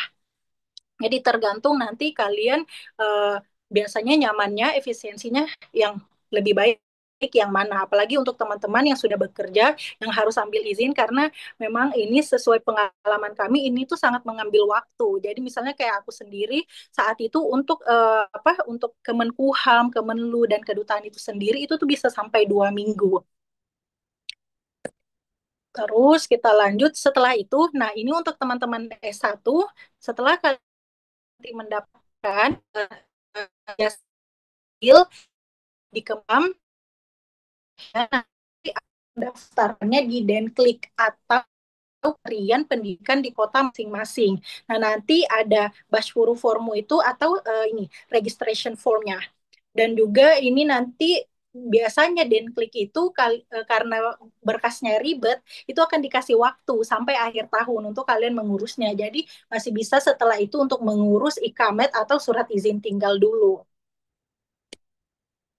Nah, untuk surat Denklik itu sendiri, perjalanan kalian teman-teman S1 ini masih panjang ya. Jadi nanti ada aku kasih juga list-list yang dibutuhin buat Denklik atau penyetaraan itu apa. Jadi setelah kalian bawa punya dokumen itu, kalian harus ke KBRI Ankara yang letaknya di Ankara, di kota Ankara.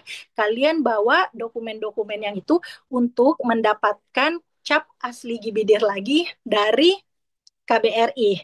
Jadi bukan cuma dari kedutaan, tapi akan ada lagi nanti juga cap asli Gibidir dari KBRI.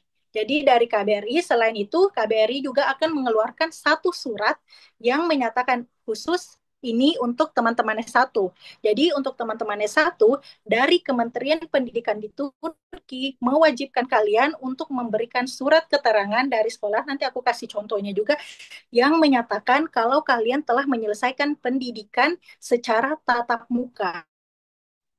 Kenapa demikian? Karena kemarin-kemarin kan ada sempat ini ya COVID dan sebagainya. Setelah itu masih banyak yang seperti itu dan ini ke peraturan tahun lalu bahwa kalian harus menyelesaikan pendidikan kalian misalnya selama 3 tahun atau 4 tahun secara tatap muka.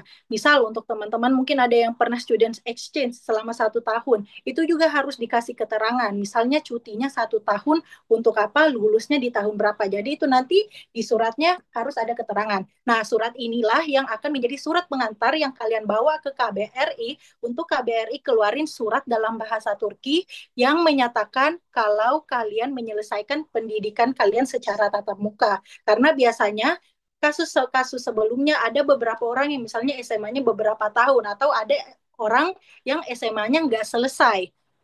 Jadi Turki itu sekarang untuk Kementerian Pendidikannya itu lagi ketat banget untuk persoalan itu.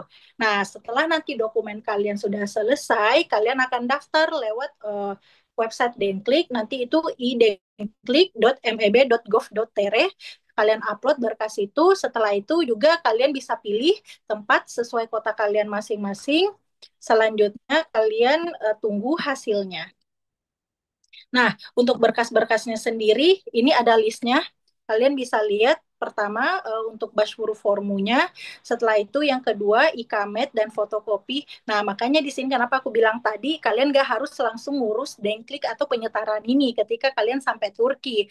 Karena kalian butuh ikamet dulu. Jadi tunggu ikametnya keluar dulu, jadi dulu baru kalian bisa urus denklik ini. Karena kan sebenarnya denklik ini untuk pendaftaran kampus sebelum kuliah mulai. Sedangkan kalian kan di tahun pertama baru tomer dulu.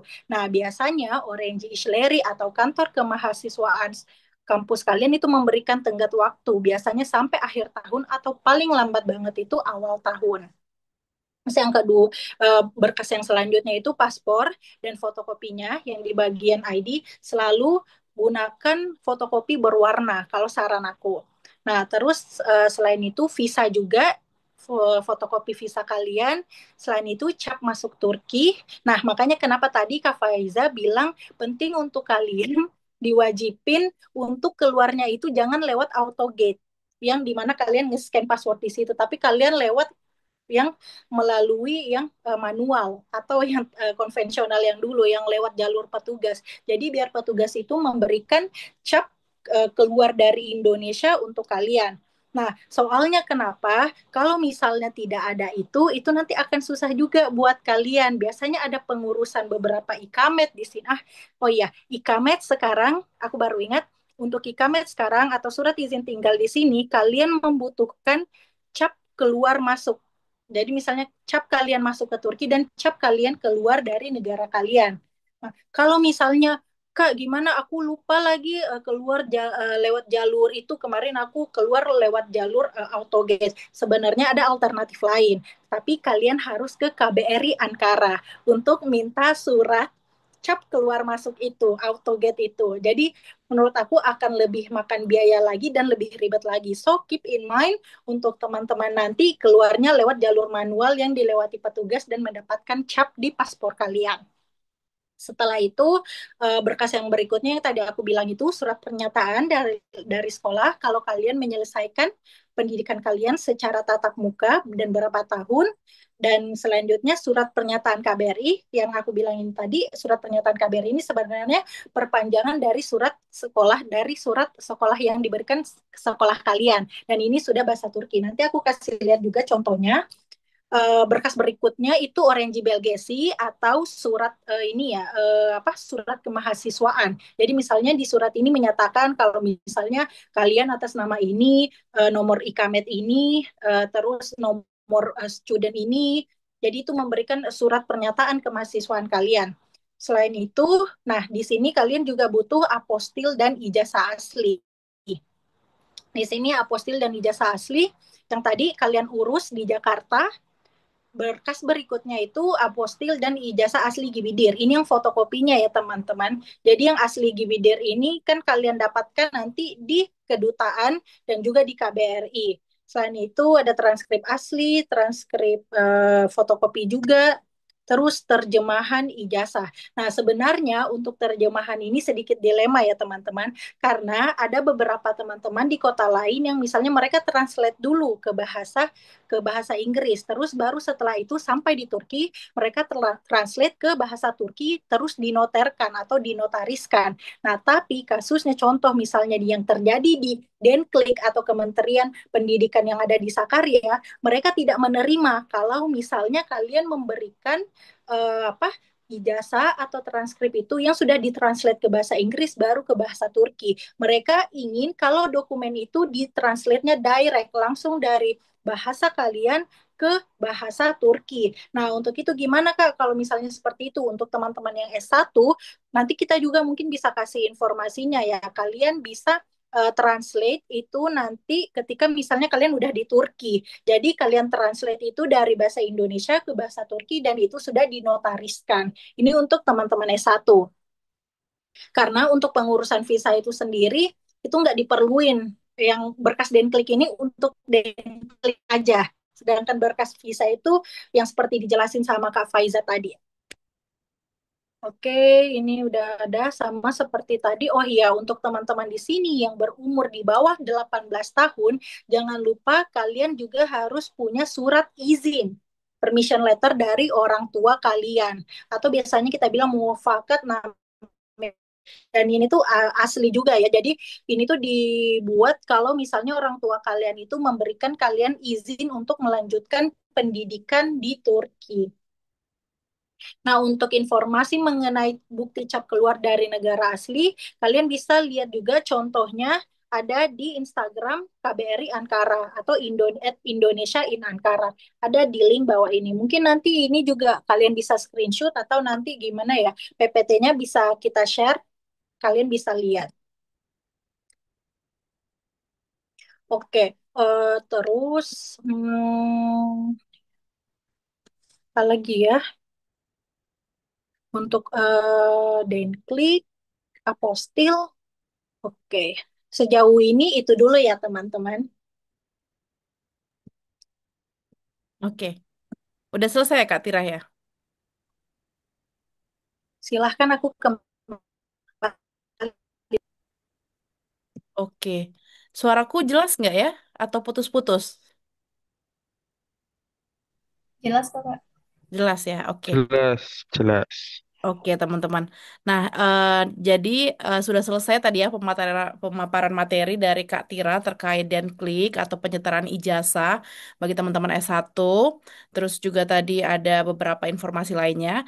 Nah, setelah ini kita akan masuk ke sesi tanya jawab ya, teman-teman. Dari tadi udah banyak banget yang tanya di kolom komen, tapi habis ini teman-teman bisa langsung tanya. Tapi sebelum itu, nanti kita sesi foto dulu ya, teman-teman. Jadi silahkan siap-siap untuk open cam. Jadi nanti kita biar bisa sesi foto dulu. Tapi sambil menunggu teman-teman mau siap-siap nih, mau untuk sesi foto, aku mau share screen dulu sebentar ya. Aku mau kasih beberapa informasi. Jadi silahkan ya, habis ini kita foto, baru habis itu sesi tanya jawab. Oke, terima kasih banyak ya Kak Atira tadi udah menjelaskan. Mungkin teman-teman yang dengar agak pusing ya, karena memang itu wajar, karena memang nggak familiar sama apa namanya informasi-informasinya. Tapi for your information aja, mau kamu S1, S2 atau S3, nanti di sana mulai dari sekarang sih mulai dari sekarang itu udah harus siap mental dan juga waktu, tenaga, dan juga uang pastinya ya untuk persiapan berkas-berkas dari sebelum keberangkatan di Turki sampai nanti beberapa bulan di Turki karena kita harus ngurusin dokumen-dokumen itu dokumen imigrasi, imigrasi, dokumen kependudukan, terus habis itu dokumen untuk kita kuliah, tomer dan lain sebagainya macamnya seperti tadi yang sudah dijelaskan. Tapi nanti insya Allah teman-teman bisa paham sendiri-sendiri. Cuman maksudnya intinya banyak banget yang harus dikerjakan gitu. Itu aja keep in your mind seperti itu. Nah tadi jadi tadi Kak Faiza dan Kak Atira, thank you so much udah jelasin banyak hal. Mungkin teman-teman belum terlalu ngeh, nggak apa-apa. Tapi nanti seiring berjalannya waktu, pas lagi ngurus itu bisa langsung mengerti seperti itu apa yang dimaksudkan sama Kak Tira sama Kak Faiza seperti itu. Nah, untuk teman-teman yang tadi mungkin mendengarkan ada apostil, asli gibidir, bla bla bla, ini aku kasih visualnya aja ya. Tadi aku izin koreksi juga dari Kak Atira. Nah, apostil itu sebenarnya legalisir ya, legalisir dulu Indonesia itu legalisirnya harus lewat Kemenlu dulu, Kementerian Luar Negeri dulu, baru ke Kemenkumham alias Kementerian Hukum dan Hak Asasi Manusia. Nah, tapi sekarang kebijakan barunya apostil itu tidak perlu lewat Kemenlu, jadi cukup ke satu lembaga aja yaitu namanya Kemenkumham seperti itu. Ini contoh apostilnya. Jadi apostil itu bisa di dokumen apa aja. Apostil itu untuk membuktikan keaslian dokumen kita. Karena banyak banget orang-orang yang kuliah di luar negeri pakai ijazah palsu. Katakanlah ijazah SMA-nya, S1, S2-nya palsu kayak gitu. Nah, untuk menghindari kasus-kasus tersebut, makanya ada kebijakan bahwa harus apostil dulu. Dan apostil ini bisa diterima oleh kurang lebih 170-an negara di seluruh dunia. Jadi walaupun teman-teman nanti sekarang apostil terus nanti mungkin lanjut kuliah lagi di mana gitu di negara mana itu insya Allah kalau as long as negaranya masih terdaftar itu apostilnya masih berlaku seperti itu. Jadi apostilnya seperti ini nanti di dokumen pertama teman-teman akan ditempel seperti ini. Apostil baru di belakangnya dokumen ijazah atau transkrip yang kalian apostilkan. Ini contohnya apostil Kemenkumham. Terus habis itu tadi ada asli gibidir. Asli gibidir tuh apa sih? Tadi udah jelaskan juga sama Kak Tirah ya. Asli gibidir tuh asli itu asle ya, asle gibidir kalau bahasa Turkinya. Asle itu asli, gibi itu seperti, dir itu untuk seperti yang asli gitu. Nah, jadi ini nanti dikeluarkan oleh Kedubes Turki ya, sama KBRI Ankara. Kedubes Turki yang di Jakarta sama KBRI Ankara. Stempelnya seperti ini ya. Nanti kalau teman-teman urus sendiri bisa dicek apakah benar ada stempel seperti ini atau enggak. Itu untuk membuktikan keaslian kita, keaslian dokumen kita. Nah, kemudian juga ini scholarship agreement-nya nanti tadi aku udah share juga bakal distempel seperti ini. Stempel nama petugas yang tanda tangan sama stempelnya Kedubes Turki yang ada di Jakarta. Ini sebagai informasinya juga nanti juga visa teman-teman insya Allah kalau udah keluar bentuknya akan seperti ini. Visanya itu ada tulisan Eurenim atau education ya. Jadi visa student. Beda ya ada visa student, ada visa kerja, visa keluarga dan lain sebagainya macamnya itu banyak. Jadi nanti bentuk visa teman-teman akan seperti itu. Nah itu, nah tadi kan udah dijelaskan ya panjang lebar sama Kak Faiza sama Kak Atira bahwa pembuatan dokumen tadi harus bolak-balik gitu dari kota asal ke Jakarta, balik kota asal lagi ke Jakarta lagi. Terlebih tahun ini pengumumannya telat ya. Nah jadi untuk teman-teman semua yang butuh bantuan atau mungkin dari luar kota, dari luar Jabodetabek, yang butuh-butuh aja ya, yang butuh nanti bisa pakai jasa dari Melek Beasiswa, yaitu jasa untuk pengurusan visa. Jadi pengurusan visa itu teman-teman tidak perlu ke Jakarta sama sekali. Kamu bisa hemat waktu, hemat tenaga, plus hemat uang. Karena kan tiket misalkan dari mana gitu ya. Anggap aja aku dari NTT ke Jakarta itu udah berapa tuh bolak-balik seperti itu. Waktu itu Kak Faiza juga dari Malang, Kak Tirah juga dari Makassar itu udah luar biasa harus menghabiskan 1 sampai 2 minggu di Jakarta. Nanti kalau teman-teman minat, yang mau-mau aja, tapi kalau yang rumahnya di Jabodetabek dan mau ngurus sendiri ya silahkan kayak gitu ya. Nanti bisa pakai jasa bantuan visa dari Melek Beasiswa. Teman-teman tinggal serahin berkas, soft file, hard file, kita urusin semua tanpa harus ke Jakarta sama sekali. Seperti itu. Itu udah termasuk stempel scholarship agreement sama asli gibidir sama visa. Nah, kalau teman-teman juga mau dokumennya terjemah tersumpah ke English, ada juga di Melek Beasiswa. Ingat ya teman-teman ya, terjemah itu ada yang tersumpah, ada yang non tersumpah. Nah, pastikan di dokumen kamu itu tulisannya tuh terjemah tersumpah. Contohnya seperti ini ya, mungkin nggak terlalu kelihatan ya. Ini ada tulisannya penerjemah tersumpah dan harus apa namanya si penerjemah tersumpahnya ini harus ada terdaftar di AHU ya. Nanti teman-teman bisa cek. Kalau dokumen kalian tidak penerjemah tersumpah atau cuman biasa aja itu artinya bukan sworn translator seperti itu ya. Nah, kemudian apostil dokumen juga bisa kita bantu. Nah, apostil itu teman-teman dia hanya bisa dilakukan di Kemenkumham. Sebenarnya Kemenkumham itu tidak hanya ada di Jakarta, tapi juga ada di beberapa kota lainnya. Aku nggak hafal ya, tapi nggak semua kota di Indonesia. Nah, masalah atau penyakit apostil ini adalah, jadi gini, kalau apostil itu yang dilihat adalah ijazah kita, contohnya ijazah kita ditandatangan sama rektor, katakanlah ya. Nah, hampir semua ya, kayak kebanyakan yang aku urus tuh hampir semua pejabat itu tidak mendaftarkan dirinya ke Kemenkumham kayak gitu. Nah, jadi nanti kalau misalkan dokumen kalian pejabatnya tidak terdaftar, nah itu repot lagi gitu untuk ngurus apostil dan lain sebagainya macamnya. Jadi kalau misalkan mau singkat, mau lebih cepat dan nggak repot untuk daftar-daftarin pejabat lagi, nanti teman-teman bisa langsung pakai jasa aja seperti itu. Kalau mau urus sendiri silahkan banget kalau memang punya banyak waktu ya seperti itu. Jadi intinya itu nanti kalau teman-teman juga butuh jasa lainnya, misalkan pengambilan dokumen-dokumen, misalkan udah ngurus nih visanya di Kedubes, tapi nggak bisa ngambil lagi karena udah pulang kampung, atau udah ngurus apostilnya tapi nggak bisa ngambil lagi di Kemenkumham, nanti juga bisa minta tolong di Melek Beasiswa seperti itu. Jadi kita punya berbagai macam jasa ya, kalau teman-teman mau dan butuh silahkan. Yang mau ngurus sendiri silahkan banget juga, karena kan tergantung kebutuhan orang masing-masing seperti itu ya. Nah, mungkin aku terakhir sebelum kita sesi foto dan tanya jawab ya, tadi mungkin belum disampaikan ya. Jadi nanti pas awal-awal di sana, teman-teman itu belum langsung dapat uang. Jadi kan nanti over di YTB dapat uang bulanan ya, setiap bulan ya. Nah, tapi dapat uangnya itu nanti ketika kita sudah selesai buka bank dan juga kartu ATM. Nah, itu kapan kita selesai buka bank dan kartu ATM? Nanti kalau misalkan urusan-urusan administrasi kependudukan dan imigrasinya udah selesai kurang lebih 1 sampai 3 bulan ya. Jadi di 1 sampai 3 bulan itu silahkan siapkan uang sendiri, uang masing-masing. Nanti uang bulanannya akan di reimburse sama YTB sesuai dengan bulan kedatangan kalian seperti itu. Jadi memang harus siapkan dana seperti itu ya. Karena awal-awal kita nggak akan dikasih langsung uang bulanan.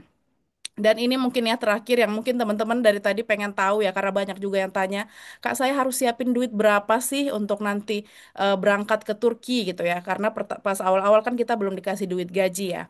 Nah ini aku sudah rangkum, tapi teman-teman kan sudah lewat ya masa ini, masa pendaftaran, masa lolos interview. Nah sekarang teman-teman sudah di sini ya, di fase visa dan juga keberangkatan.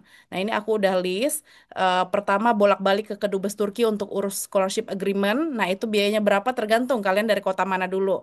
Terus balik lagi ke Kedubes untuk ngambil SA yang udah distempel, itu juga tergantung teman-teman dari kota mana. Nah, kemudian untuk terjemah dokumen tersumpah itu range-nya kira-kira kalau di luaran sana 100 ribuan ya. Kalau di Melek Beasiswa di 89.900 per halaman hasil ya. Jadi nanti teman-teman yang mau terjemah dokumen tersumpah juga boleh kita bantu. Tapi kalau dokumennya udah bilingual, alhamdulillah teman-teman tidak perlu keluarkan uang lagi. Ini terus habis itu apostil dokumen. Apostil dokumen itu sebenarnya 150.000 per dokumen ya kalau urus sendiri. Nah, tapi masalahnya kalau teman-teman di kota teman-teman itu nggak ada Kemenkumhamnya, nggak ada cabang Kemenkumham, berarti harus datang ke Kemenkumham terdekat atau bahkan di Jakarta kayak gitu. Dan itu harus ke Jakarta. Nah, itu nanti apostil dokumen tuh biasanya ijazah sama transkrip nilai terakhir. Nah, kalau teman-teman daftarnya S1 berarti ijazah sama transkrip nilai SMA. Jadi itu minimal 2 dokumen. Dikali 150.000, berarti kan 300.000 kan ya. Nah, tapi nanti kalau ada masalah lagi, pejabatnya belum terdaftar, nanti teman-teman ada namanya harus spesimen. Nah, nantilah kalau teman-teman mau tanya-tanya di Melek Beasiswa bisa kayak gitu. Intinya nanti ada drama-drama lah. Kalau apostil tuh memang agak-agak ribet karena masalahnya pasti pejabatnya itu yang bertanda tangan belum terdaftar di Kemenkumham. Nah, paspor pasti teman-teman sekarang udah pada punya paspor ya. Nah, kemudian pas foto beda-beda ya tergantung kalian foto di mana. Terus habis itu bolak-balik lagi ke Kedubes Turki urus visa dan asli Gibidir karena visa asli Gibidir tuh berbarengan ya. Tapi yang pertama itu scholarship agreement dulu. Nah, habis itu balik lagi untuk ngambil visa dan asli Gibidir. Nah, kemudian transportasi, akomodasi, konsumsi selama pengurusan dokumen di Jakarta. Nah, itu tergantung teman-teman tuh datangnya dari kota mana ya. Aku nggak bisa kasih biaya karena kita kan sangat beda-beda gitu ya. Belum ngurus cuti bagi yang kerja. Nah, kemudian terakhir untuk teman-teman transportasi, akomodasi, konsumsi ke Bandara Soekarno-Hatta di Jakarta.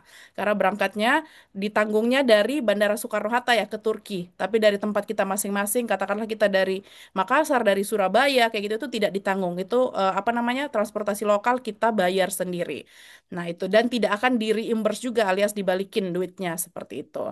Nah kemudian nanti transportasi lokal ini pas sudah tiba di Turki ya, pas sudah tiba di Turki nanti teman-teman kayak gini, nanti turunnya antara di Istanbul atau di Ankara. Nah nanti bisa lihat di peta ya, kota kalian tuh lebih dekat ke Istanbul atau ke Ankara. Nah nanti biasanya di bandara itu sudah ada stand YTB besar, nanti pasti akan kelihatan. Nanti mereka di situ akan bantu teman-teman untuk ke kota masing-masing, staf-staf YTB. Misalkan dari Ankara ke mana ya? Dari Istanbul ke Bolu atau ke Sakarya kayak gitu. Nanti dibantu untuk naik bus kayak gitu. Biasanya naik bus atau kalau misalkan teman-teman harus dari Istanbul ke Konya biasanya itu dikasih pesawat kayak gitu. Nanti dibantu sama staf-staf di sana. Tapi nanti dari bandara lokal ke asrama atau dari terminal kota lokal kalian ke asrama itu biaya sendiri kayak gitu. Dan itu biasanya dijemput sama kakak-kakak senior award di YTB yang sudah ada di sana. Jadi penting untuk teman-teman sekarang coba cari tahu misalkan kalian di kota mana, Sakarya sekarang udah ada Kak Atira, minta Kak Atira untuk bisa join ke grup Award di Sakarya. Di sini Kak Faiza juga ada Ankara, minta untuk bisa join ke grup Award di Ankara atau kalau kalian di luar Ankara sama Sakarya bilang aja nanti kita bantu carikan grup-grup awardee YTB di apa namanya di kota-kota yang ada di Turki seperti itu ya.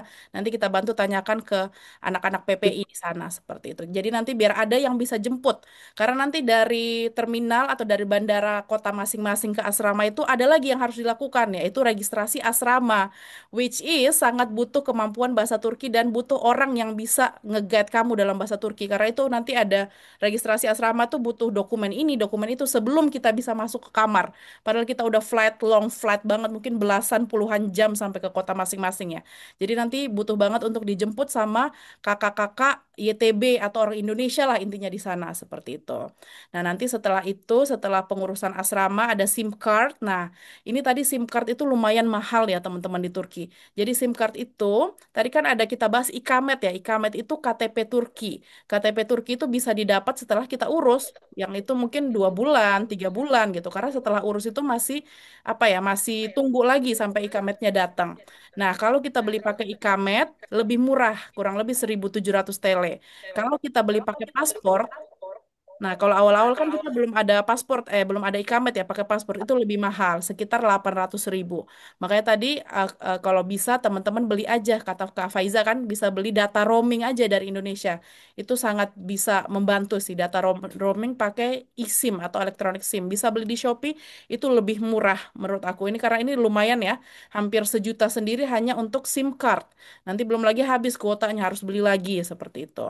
Nah, kemudian pajak HP ini udah isu banget, udah masalah banget di Turki. Jadi for your information ya teman-teman yang belum tahu, orang asing kalau ke luar negeri, anggaplah kita orang asing ke Turki, kita tuh harus bayar pajak HP. Tadi aku cek kurang lebih update sekarang 32.000 TL atau 12 juta. Bayangin pajak HP doang 12 juta kayak gitu kan. Nah, jadi biasanya teman-teman Indonesia di sana lebih memilih untuk beli HP Turki yang murah aja, nanti diteteringin aja kayak gitu. Tapi kalau kalian rich, kalau teman-teman kaya banget ya silahkan bayar pajak HP-nya 12 juta. Nah kalau nggak bayar pajak HP gimana? Ya kita nggak bisa connect ke SIM card Turki.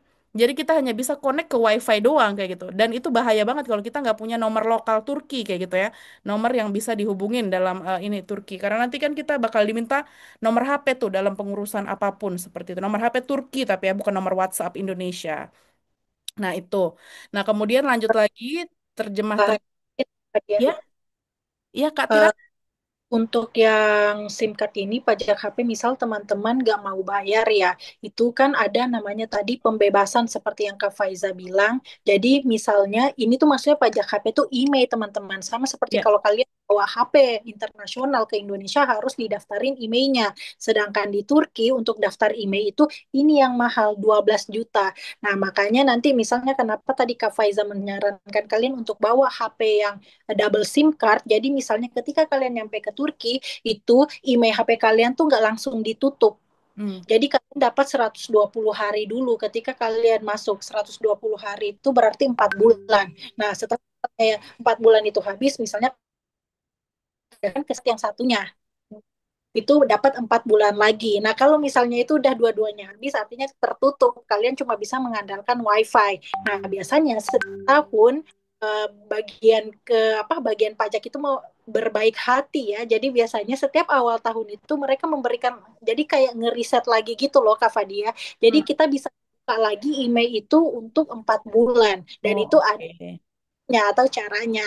Jadi Oke. saran aku untuk teman-teman sendiri, kalian nggak usah bayar pajak email ini karena untuk orang Turki sendiri harganya sudah di luar nalar gitu. Nalar, iya bener-bener.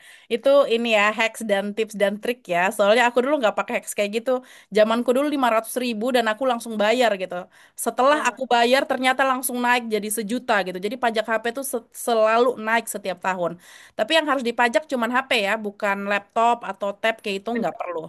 Yang pakai SIM card aja. Tadi bisa dipakai ya tips dan trik dari Kak Atira lumayan banget untuk menghemat 12 juta coy. Mahal banget itu.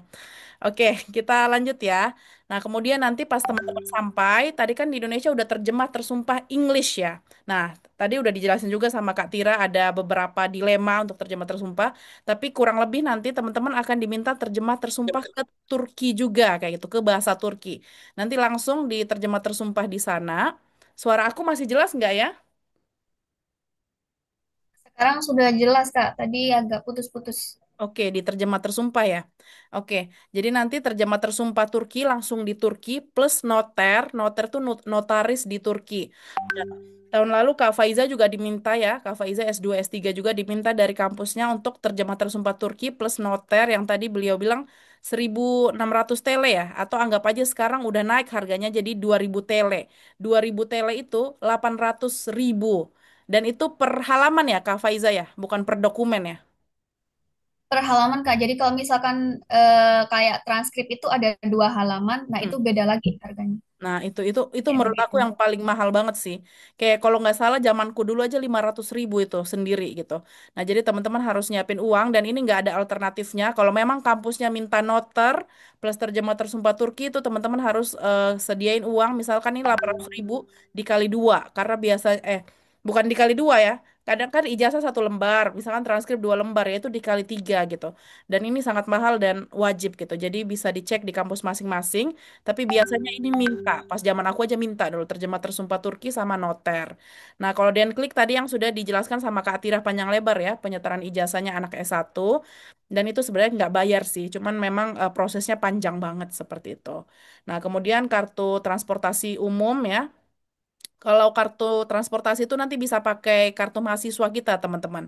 Cuman kan kalau awal-awal kan kita nggak dapet ya, kartu mahasiswanya belum dapat maksudnya. Jadi bisa beli dulu, kurang lagi lebih anggap aja 20 ribuan ya, tapi belum sama saldo. Nanti apa namanya isi lagi saldonya berapa kayak gitu. Sama IKP, sorry, izin tinggalnya itu sekarang 810 TL atau kurang lebih 324 ribu. Ini dibayar sendiri ya, tidak ada reimbursement untuk semua ini yang sudah kita bahas.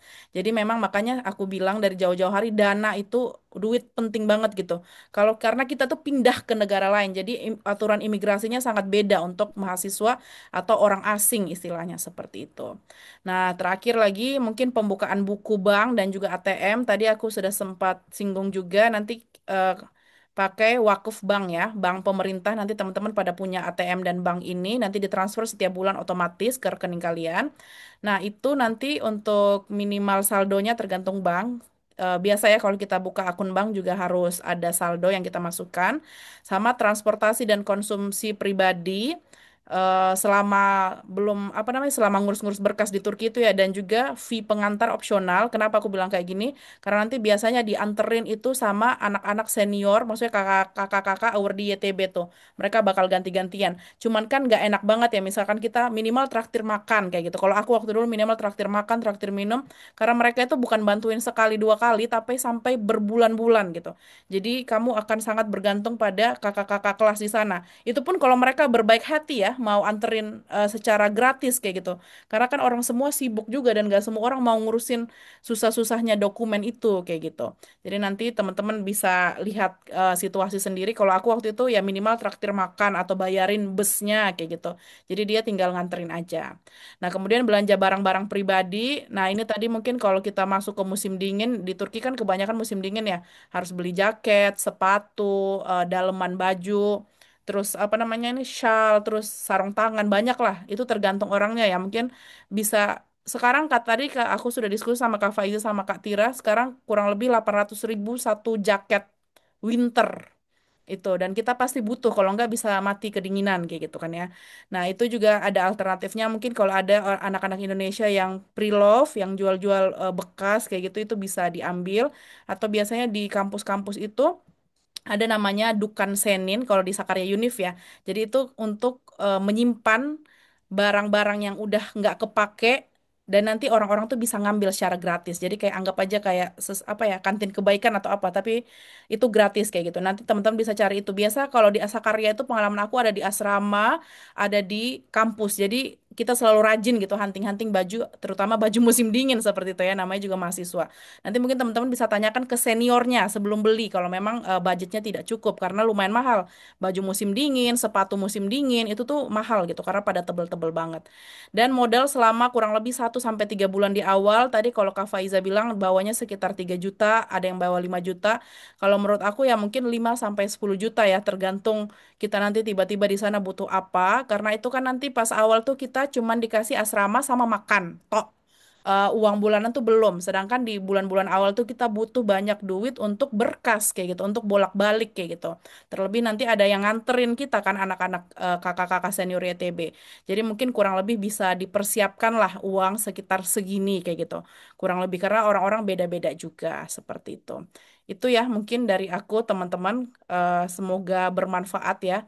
Nah, terakhir sebelum kita masuk sesi tanya jawab biar nggak lupa ya. Nanti atau nanti aja ya. Oke, kita masuk ke sesi tanya jawab dulu. Tapi sebelum sesi tanya jawab, kita foto dulu ya, teman-teman. Silahkan open kamera. Mana nih? Kok belum pada open kamera nih? Kita foto dulu sama awardee, Masya Allah, awardee YTB tahun 2025 ini. Aku mau lihat dulu nih wajah-wajah awardee yang sudah berhasil mendapatkan beasiswa YTB tahun ini. Karena susah loh, sekarang YTB itu sangat kompetitif banget. Oke, silakan open cam ya. Kita tunggu ya 2 menit biar kita bisa foto. Tadi ada disampaikan sama Kak Atirah juga ya di kolom chat. Teman-teman itu disarankan banget untuk masuk ke grup awardee YTB kota masing-masing. Jadi bisa dicek di Instagram PPI kota masing-masing. Misalkan kalian di Konya, ketik aja di IG PPI Konya. Terus atau DM adminnya kayak gitu bilang, Kak saya awardee YTB kalau ada grupnya mau masuk kayak gitu. Karena kalian butuh banget kakak-kakak YTB yang nanti insya Allah akan berbaik hati sih membantu kalian. Kayak gitu. Cuman ini ada disclaimer ya. Aku nggak tahu Kak Faizah katanya tadi dia memang ngurusin semua-semuanya sendiri. Tapi disclaimer dari temanku yang tinggalnya di kota besar seperti Istanbul, Ankara, kakak-kakak senior orang Indonesia YTB itu tuh tidak biasanya aja ya. Biasanya tidak sebaik yang di kota-kota kecil kayak gitu. Karena ada pengalaman temanku anak Istanbul Unif waktu itu sama kita satu angkatan, dia bener-bener nggak ada yang mau temenin sama sekali atau bantuin yang kakak-kakak senior karena literally semua orang sibuk kayak gitu, dan kayak apa ya, sekarang orang tuh udah nggak mau ngebantuin orang secara cuma-cuma gitu loh.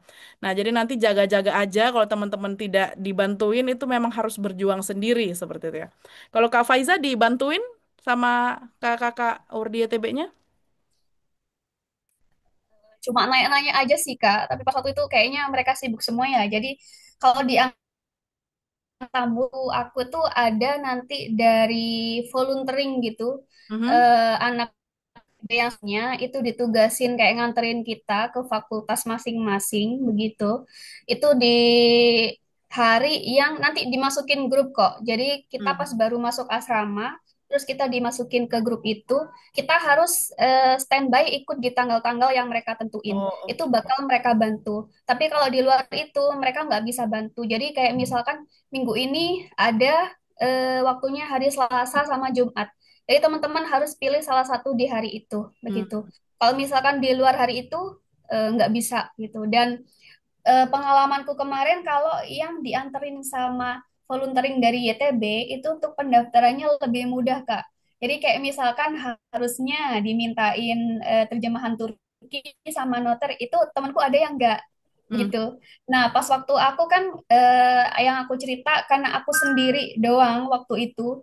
yang di Fakultas Ilmu Pendidikan. Maksudnya memang aku sendiri, tidak ada dari negara lain juga, cuma aku Oke. sendiri waktu itu di kedatanganku itu cuma sendirian. Jadi karena sendirian waktu itu pas dianterin lagi, aku di sini dianterin calon suami sih Kak. Jadi kayak akhirnya nggak minta bantuan sama teman-teman awardee yang ada di sini. Jadi terus bolak-balik sama dia gitu aja. Ya. Sama akhirnya minta satu bantuan lagi dari volunteering student juga dari YTB dari Uzbekistan gitu.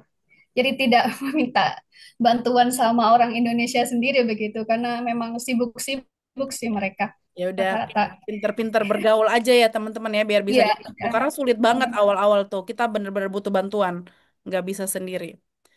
Kak, Oke. saran aku juga ya untuk teman-teman yang misalnya, Kak, gimana kalau misalnya aku nggak nemu grup YTB di kota tersebut. Nah, kalian nanti ngehubunginnya ke PPI Turki dulu. Kalian bisa lihat list di PPI Turki itu ada di postingannya kalau nggak salah itu di PIN PPI wilayah.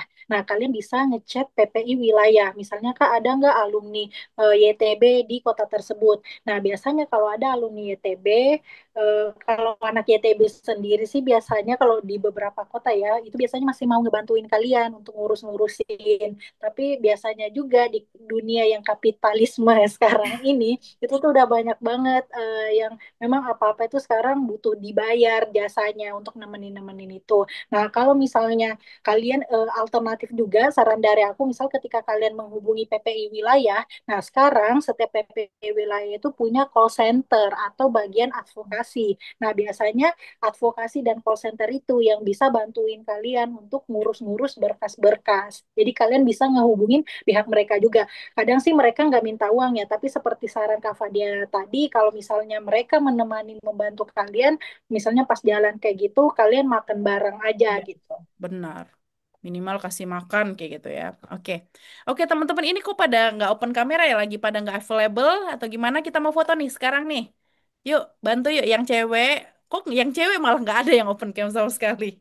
Bisa pakai mukena aja, it's okay. Ada lagi yang mau bergabung? Oke, mungkin yang lain masih sibuk ya. Oke, kalau gitu kita foto aja ya, teman-teman ya. Satu, dua, tiga. Lagi gaya bebas. Satu, dua, tiga. Oke, alhamdulillah kita udah selesai sesi foto. Selanjutnya kita sesi tanya jawab ya. Silahkan teman-teman. Kalau bisa karena memang udah agak malam ya waktu Indonesia ya. Kalau bisa mau tanya langsung to the point aja. Silahkan raise hand kalau ada yang mau bertanya. Kalau nggak ada kita tutup berarti udah selesai sesi kali ini. Karena banyak tadi yang tanya di kolom komen. Anyone? Kayaknya udah jelas banget ya. Kita sampaikannya banyak banget sampai udah 2 jam.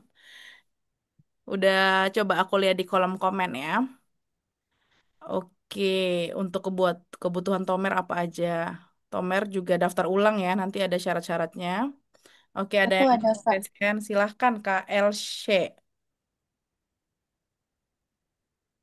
Halo? Halo, malam semua kakak-kakak. Makasih Malam. banyak buat waktunya dan kesediaannya buat berbagi cerita dan pengalamannya. Aku izin tanya dua hal, Kak. Mungkin pertama terkait dengan ELISA tes itu. Aku tanya sama beberapa klinik dan rumah sakit di sini, mereka memberikan jawaban. Jadi ELISA tesnya tuh dilakukan kalau hasil HIV-nya, hepatitisnya negatif. Mereka nggak memberikan ELISA tes kalau hasilnya positif. Kalau hasilnya positif baru bisa dilanjutkan ke ELISA tes gitu. Nah, kalau untuk case-case yang seperti itu tuh gimana Kak? Karena tadi kalau yang asal dengar kan dari pemaparan yang pertama, yang penting untuk di form kita itu hasil HIV dan hepatitisnya itu yang penting adalah negatif gitu. Nggak apa-apa nggak Kak kalau misalnya aku tetap tes di rumah sakit yang sama, hasilnya negatif gitu, tapi tidak melakukan ELISA tes karena dari rumah sakitnya, atau aku lebih baik dari rumah sakit lain gitu. Terus yang kedua, tadi terkait apostille mau mastiin aja sih Kak. Jadi transkrip dua dokumen terpisah ya Kak dia ya? Atau ijazah itu gitu. Aku kebetulan dari kampus dibutuhkan atau enggak, tapi kayaknya mau prepare aja sih. Itu Oh, aja Kak, makasih. sama-sama. Mungkin bisa dijawab sama Kak Faiza ya untuk pertanyaan pertama. Silakan Kak. Oke, baik. Untuk seperti itu saya kurang tahu ya, maksudnya yang sebelumnya itu karena kan kita semua karena diwajibkan langsung ELISA tes, kita langsung mencari beberapa klinik atau rumah sakit yang memang langsung melakukan tes seperti itu begitu.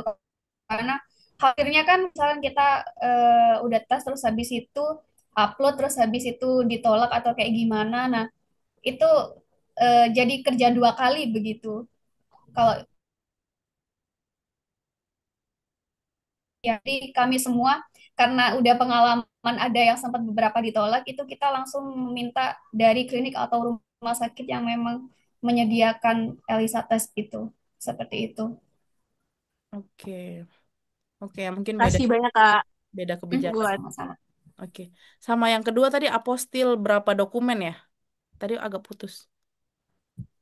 iya bener Kak untuk apostil jadi kalau dia ijazah dan transkrip berarti itu dua dokumen artinya dua kali bayar Iya. atau kalau ijazah dan transkrip itu satu Kak Ya.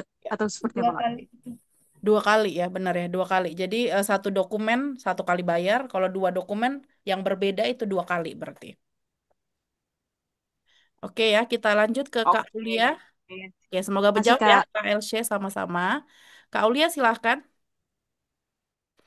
Ya, halo. Ya, Ya Kak, silahkan. makasih Kak untuk kesempatan bertanya dan makasih juga untuk sharingnya. Saya ada dua pertanyaan.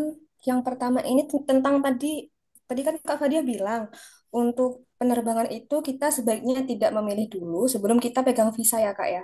Ya, Nah, apa kan kita kan ada deadline di TBBS itu sampai tanggal 19 September. Apakah pemilihan tanggal keberangkatan pesawat itu masuk di deadline atau tidak, Kak? Seperti itu. Karena saya dengar juga kayaknya tuh visa bisa jadi nggak cepet juga gitu jadinya. Seperti itu. Terus yang kedua tentang asli bibir itu tadi kalau nggak salah saya baca di komen cukup satu aja ya, maksudnya satu lembar aja per dokumen. Nah, mhm. nanti itu apa akan dipakai lagi ya Kak ya? Maksudnya apakah kita perlu fotokopi berwarna atau bikin salinannya kayak gitu untuk yang asli Gibidir? Oke, itu aja Kak. Terima kasih. Sama-sama. Oke, Kak Tira atau Kak Faiza silahkan nanti bisa saling menambahkan aja. Jadi yang pertama apa, Kak? Gak lupa. Yang tadi apa sih tadi? Yang kedua asli Gibidir kan? Yang Hmm. pertama, sorry Kak, Tentang blank. pemilihan ini Oh, tanggal tiket keberangkatan pesawat, pesawat. sorry, tiket pesawat Ya, ya, Ya, tanggal keberangkatan. dan itu deadline. baik. Kalau kita sudah upload SA sama upload apa MCU, itu sebetulnya sudah aman, teman-teman. Jadi tidak ada deadline apapun. Yang penting tinggal nunggu visanya jadi aja, baru teman-teman bisa range waktu penerbangan. Gitu saja. Itu karena yang aman SA, MCU udah selesai semua itu beres sih menurut aku. Jadi tidak ada deadline lagi. Jadi tinggal nunggu visanya aja teman-teman, baru setelah visa udah di tangan teman-teman, baru langsung daftar ini milih range waktunya untuk penerbangannya begitu. Iya, aku tambahin Kak sedikit. Fadia, Ya, Kak Tira, Eh, silahkan. saran juga sih untuk aku, misal teman-teman kan nanti ngurus visa ya dan minta tiket pesawatnya. Nah itu kan sebenarnya minta tiket pesawatnya itu tergantung kita ya, requestnya Ya, mau kapan dan nanti YTB-nya kasih apa. Tapi saran aku kalian jangan terlalu lambat untuk mengajukan tiket pesawat itu. Kenapa? Karena ingat kalian akan memulai kelas bahasa Turki atau betul. Tomer ketika sampai Turki. Kalau misalnya kalian terlalu lambat, biasanya kalian itu harus nunggu dulu sampai kelas itu bisa penuh. Jadi misalnya kayak kalian nggak langsung mulai. Apa akibatnya kalau misalnya kalian lambat mulai tomernya? Artinya pas musim dingin bisa jadi kalian tidak punya libur. Kalian akan terus lanjut kelas tomernya dan bahkan itu bisa mulai dari pagi sampai sore untuk mengejar ketertinggalan kelas. Jadi biar bisa catch up sama teman-teman yang dari batch sebelumnya yang mulai duluan. Iya, betul ya. Itu pengalaman Kak Atira ya. Kak Atira waktu itu berangkatnya telat banget. Jadi Tomer tuh sebenarnya kita kan nanti akan mulai dari level A1 ya. Itu tuh ada batch-batchnya juga di setiap kampus kayak gitu. Jadi batch itu akan dimulai ketika sudah penuh kuotanya. Nah, pas aku berangkat masih awal-awal September kalau nggak salah ya. Waktu itu masih normal batch kayak gitu. Jadi kita cuman satu minggu lima kali kelas, Senin sampai Jumat dan setengah hari. Nah, ketika ke Atira, karena dia udah telat banget, jadi dia tuh ada tomer yang batch kedua, anggaplah ya.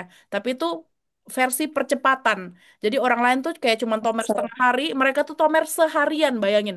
Senin sampai Jumat seharian kayak gitu. Mau puasa, mau apa, udah diterabas aja kayak itu. Bahkan pas musim dingin yang orang-orang libur, dia tuh nggak libur sama sekali. Jadi benar-benar berat waktu itu. Padahal kan kita baru mulai adaptasi ya. Jadi memang betul tadi saran dari Kak Atira, kalau bisa jangan terlalu lama. Sayang banget kalau kalian dapat tomer percepatan itu tersiksa sih menurut aku ya, capek banget gitu. Harus tomer setiap hari dan juga harus nge-catch up materi seperti itu. Itu ya tadi pertanyaan pertama udah kejawab. Yang kedua yang asli Gibidir itu satu satu apa namanya asli Gibidir kan cuma 4 aja ya yang diminta ya 4 berkas dan itu foto apa namanya cuman satu-satu aja dari yang distempel. Jadi karena 4 berkas itu cuman satu rangkap aja yang distempel. Jadi totalnya cuman 4 berkas. Nah itu perlu difotokopi atau enggak?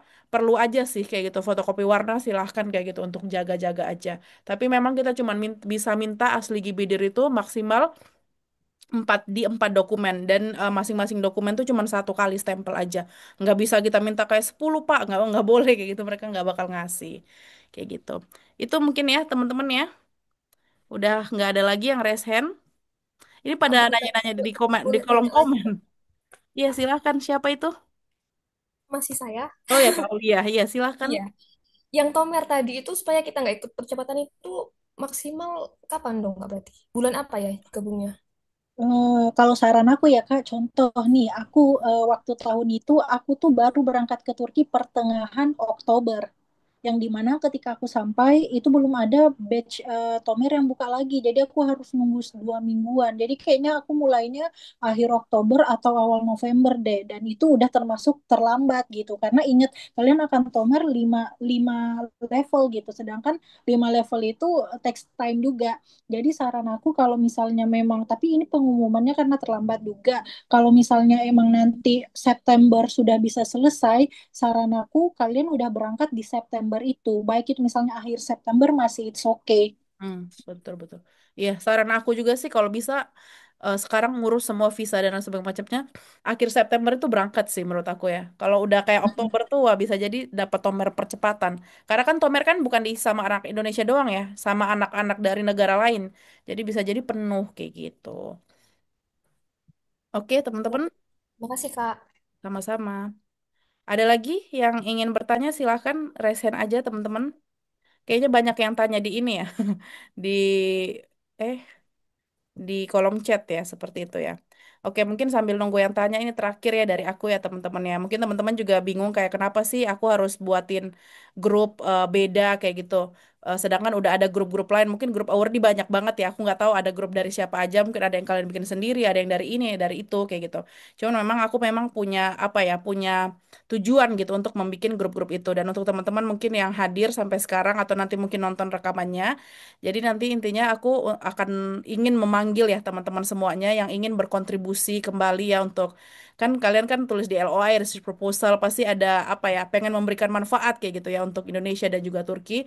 Jadi untuk kamu yang membawa contribute back to the community by sharing your study life experience sebagai awardee YTB di Turki, teman-teman boleh banget gabung di Melek Beasiswa atau untuk kamu juga yang mau bangun personal branding ya, mau yang baru mulai meniti sebagai public speaker atau mau meningkatkan jam terbang sebagai public speaker atau teman-teman juga yang mau jadi sosok inspiratif yang menginspirasi orang lain bisa jadi konten kreator, mentor beasiswa, public speaker dan banyak lagi. Jadi nanti teman-teman bisa banget gabung di Melek Beasiswa. Aku bakal sangat senang banget kalau misalnya ada teman-teman yang mau ya seperti intinya seperti mungkin Kak Faiza, Kak Atira ini sebenarnya kan award di YTB yang memang kita calling kayak gitu bisa nggak bantu untuk ngisi webinar ini dan webinar itu udah banyak ya webinar yang mereka isi itu kan juga bisa jadi personal branding dan portofolio teman-teman juga gitu karena nanti live sebagai mahasiswa internasional di Turki itu tidak semanis tidak seindah yang kalian lihat di sosial media gitu. Itu bahkan bisa jadi buruk banget atau kayak mimpi apa ya? Mimpi nightmare-nya apa ya? Mimpi buruk kayak gitu. Karena nanti akan ada barrier-barrier yang terutama itu language barrier ya, mungkin kesulitan dalam bahasa Turki dan lain sebagainya macamnya. Tapi itu bisa jadi lebih better kalau teman-teman tuh punya support system dan juga bisa bermanfaat bagi orang lain. Contohnya kayak Kak Atira, Kak Faiza yang sekarang mau sharing kayak gitu, itu kan apa ya? Sebelum ini mereka udah survei dulu, udah bikin PPT dulu, udah investasi waktu, tenaga, dan pikiran juga gitu untuk hadir pada malam ini dan persiapan sebelumnya. Jadi untuk teman-teman yang punya visi dan misi yang sama, mau bermanfaat bagi sesama, pengen suka sharing juga pengalaman hidupnya dan apapun yang ingin kalian sharing, kamu bisa join kita di Melek Beasiswa. Kita provide a safe space untuk kamu yang mau share apapun, literally anything kayak gitu.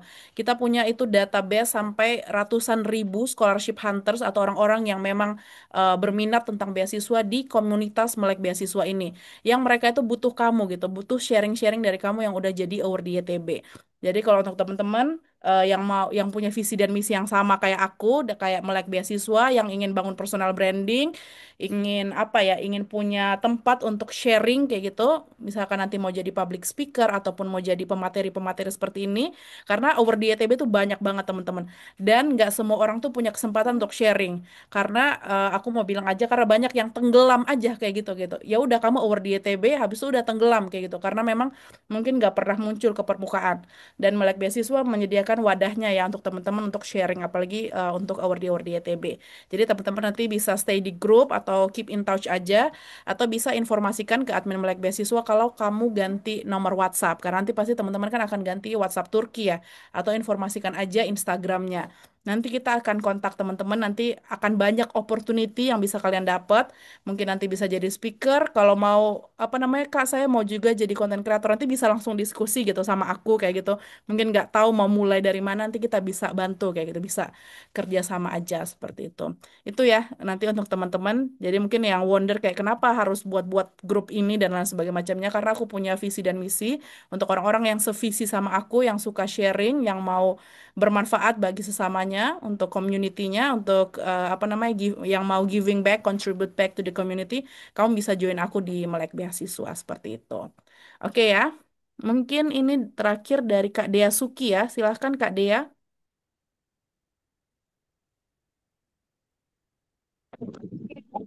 Suaraku kedengeran kah? Jelas? Oke, maaf ya, aku lagi di jalan. Aku nggak bisa turn on my camera. Oh, Mungkin, sorry. Nggak jelas karena ya. aku, Gimana Kak Dea? oke, ini kedengeran nggak Kak, sekarang? Ya, Sekarang ya. better, better.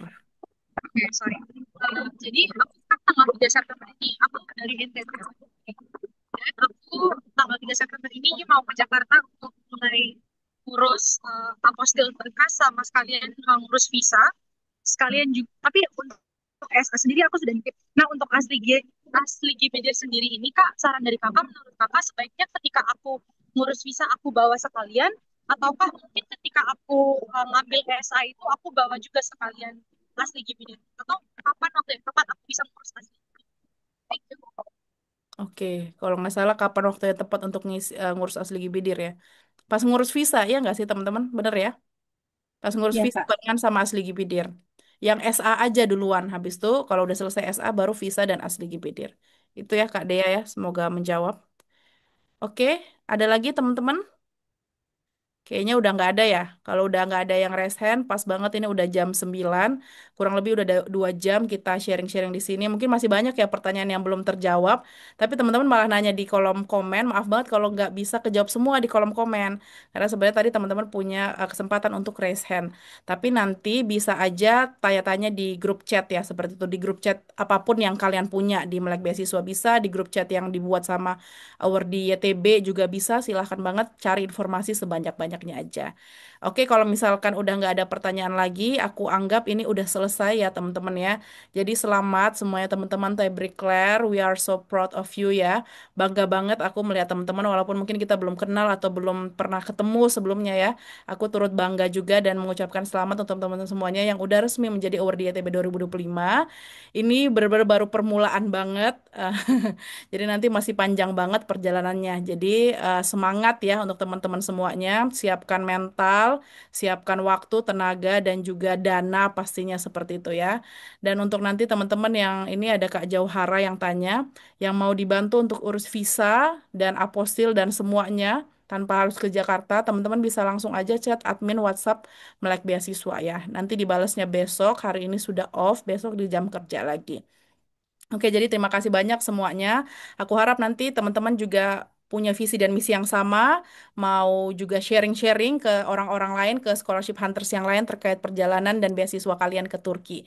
Nanti insya Allah tim Melek Beasiswa juga kalau kalian berkenan, nanti kita akan hubungin teman-teman juga untuk nanti gimana caranya bisa contribute atau giving back to the community. Jadi selamat sekali lagi ya. Terima kasih banyak aku ucapkan kepada Kak Nurul Faizah dan juga Kak Nurul Atira yang udah apa namanya ya, yang udah mau ya berbagi pada malam hari ini, bagi-bagi ilmu gratis kepada kita semua. Kalau gitu aku tutup dengan wassalamualaikum warahmatullahi wabarakatuh. Makasih semuanya, semangat. Bye bye. Thank you all. Makasih Kak, makasih banyak. Sama-sama.